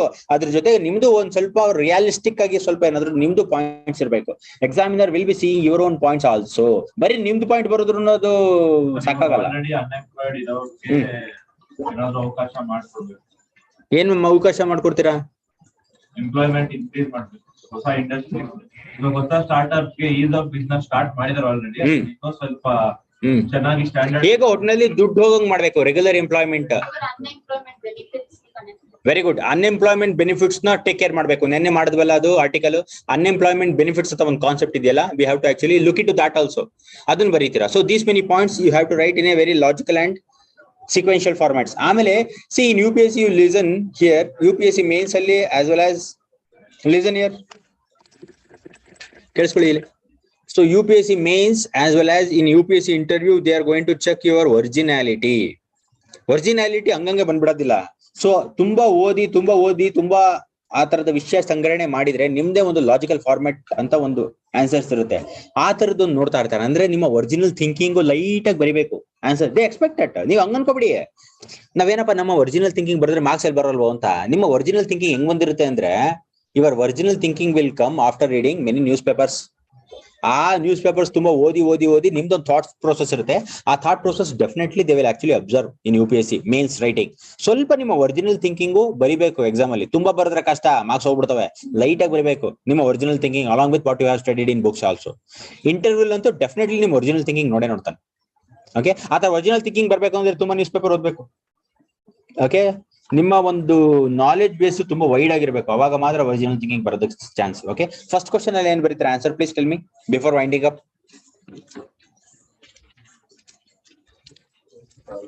ಏನ್ ಬರೀತಾರೆ ಫಸ್ಟ್ ಕ್ವಶನ್? ಏನ್ರಿ ಇದು ಫಸ್ಟ್ ಕ್ವಶನ್? ಕಮೆಂಟ್ ಅಂತ ಏನೋ ಬರ್ಸಿದೆ ಅಲ್ಲ. Analyze the statement. Will transform electoral politics. Analyze the statement how it will transform electoral politics in India ಅಂತ ಬರ್ದಿದೆ. ಈ ತರದೊಂದು ಬ್ಯಾಲೆಟ್ ಸಿಸ್ಟಮ್ ಬಂದ್ರೆ ಸೊ ಏನ್ ಬರೀತಾರೆ ಇದಕ್ಕೆ? ಅನಲೈಸ್ ಅಂದ್ರೆ ಏನು? ಫಸ್ಟ್ ಆಫ್ ಆಲ್ ಅನಲೈಸ್ ಅಂದ್ರೆ ಕೀವರ್ಡ್ ಏನು? ಫಸ್ಟ್ ಇದೆ ಸ್ಟೇಟ್ಮೆಂಟ್ ಬರ್ದಿ, ಆಮೇಲೆ advantage, disadvantage, drawbacks, loop holes, all the scenario which we have discuss. ನೀವು ಡಿಸ್ಕಸ್ ಮಾಡ್ಕೊಂತ ಹೋಗಿ ಅನಲೈಸ್ ಮಾಡ್ತೀರಾ. ಅನಲೈಸ್ ಮಾಡೋದು ಈಸಿ, ಕಮೆಂಟ್ ಮಾಡೋದು ಡಿಫಿಕಲ್ಟ್. ಅನಲೈಸ್ ಮಾಡೋದೇನಿಲ್ಲ, ಅದೊಂದು ಪಾಯಿಂಟ್ಸ್ ಇರುತ್ತಲ್ಲ ಅದನ್ನ ಅನಲೈಸ್ ಮಾಡಿ ನಿಮ್ಮ ವರ್ಡ್ಸ್ ಪ್ರಕಾರ ಅನಲೈಸ್ ಮಾಡ್ಕೊಂಡು ನಿಮ್ಮ ಒಂದು ಡಿಸಿಷನ್ಸ್ ಹೇಳ್ತಾ ಹೋಗ್ತಾ ಇರ್ಬೇಕು. ಅನಲೈಸ್ಗೆ ಕಮೆಂಟ್ ಅಂತ ಕೊಟ್ಟಾಗ ಕಷ್ಟ, ಯಾಕಂದ್ರೆ ನಿಮ್ದು ಒಂದು ಸ್ಟ್ಯಾಂಡ್ ತಗೋಬೇಕು, ಫ್ಯಾಕ್ಚುಯಲ್ ಬರಬೇಕು, ಆಮೇಲೆ ನಿಮ್ದು ಸ್ಟ್ಯಾಂಡ್ ತಗೋಬೇಕು ಕಮೆಂಟ್ ಅಲ್ಲಿ. R not getting? ಅನಲೈಸ್ ಅಲ್ಲಿ ತಗೋಬೇಕು, but you are analysing, you are not giving your own judgements there. But comment ಅಂತ ಬಂದಾಗ ಒಪಿನಿಯನ್ ಮ್ಯಾಟರ್ಸ್. ಗೊತ್ತಾಯ್ತೇನ್ರಿ ಮನಸ? ಓಕೆ, ಯಾಕೆ ನಿದ್ದೆ ಬರ್ತಾ ಇದೆಯಾ? ಹೇಳಿ ನೋಡೋಣ ಏನ್ ಬರೀತೀರಿ ಈ ಆನ್ಸರ್ಗೆ. Before winding up tell me what will write for this question. Analyse ಅಂತ ಹೇಳ್ಬಿಟ್ರೆ we have to analyze a statement. ಆ ಸ್ಟೇಟ್ಮೆಂಟ್ ಓದಿದಾಗ ನಮ್ಗೆ ಏನ್ ಅನ್ಸುತ್ತೆ ಅಂತ ಅನಲೈಸ್ ಮಾಡಿ. ನಿಮಗೆ ಏನ್ ಅನ್ಸುತ್ತೆ ಅಂತ ಅಲ್ಲ, ಅಂದ್ರೆ ಸ್ಟೇಟ್ಮೆಂಟ್ ಏನು ಅಂತ ಏನು ಅನಲೈಸ್ ಅದೇ ರೀ ಅದರ ಏನು ಅಂತ you have to see whether the provisions are working or not. ಅದು ಅನಲೈಸ್ ಅಂದ್ರೆ. ಓಕೆ, ಕಮೆಂಟ್ ಅಂದ್ರೆ we have to take any stand and we have to write that. ಹೇಳಿ ಕನ್ಕ್ಲೂಷನ್ ಹೇಳಿ ಆನ್ಸರ್ ಗೆ. ಫಸ್ಟ್ ಕ್ವಶನ್ ಗೆ ಕನ್ಕ್ಲೂಷನ್ ಹೇಳಿ. What your conclusion right? ಹೇಳಿ conclusion ಏನ್ ಬರೀತೀರಾ ಫಸ್ಟ್ ಕ್ವಶನ್ಸ್ ಗೆ?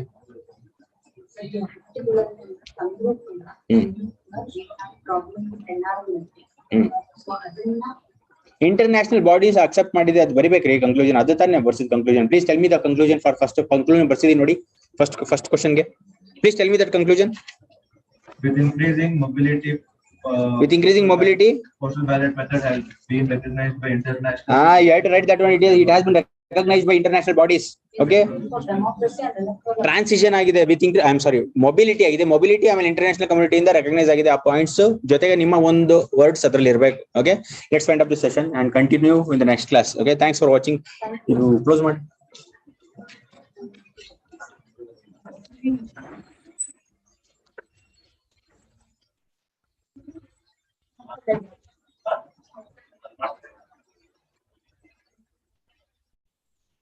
ಆಯ್ತಾ ಕ್ಲೋಸ್?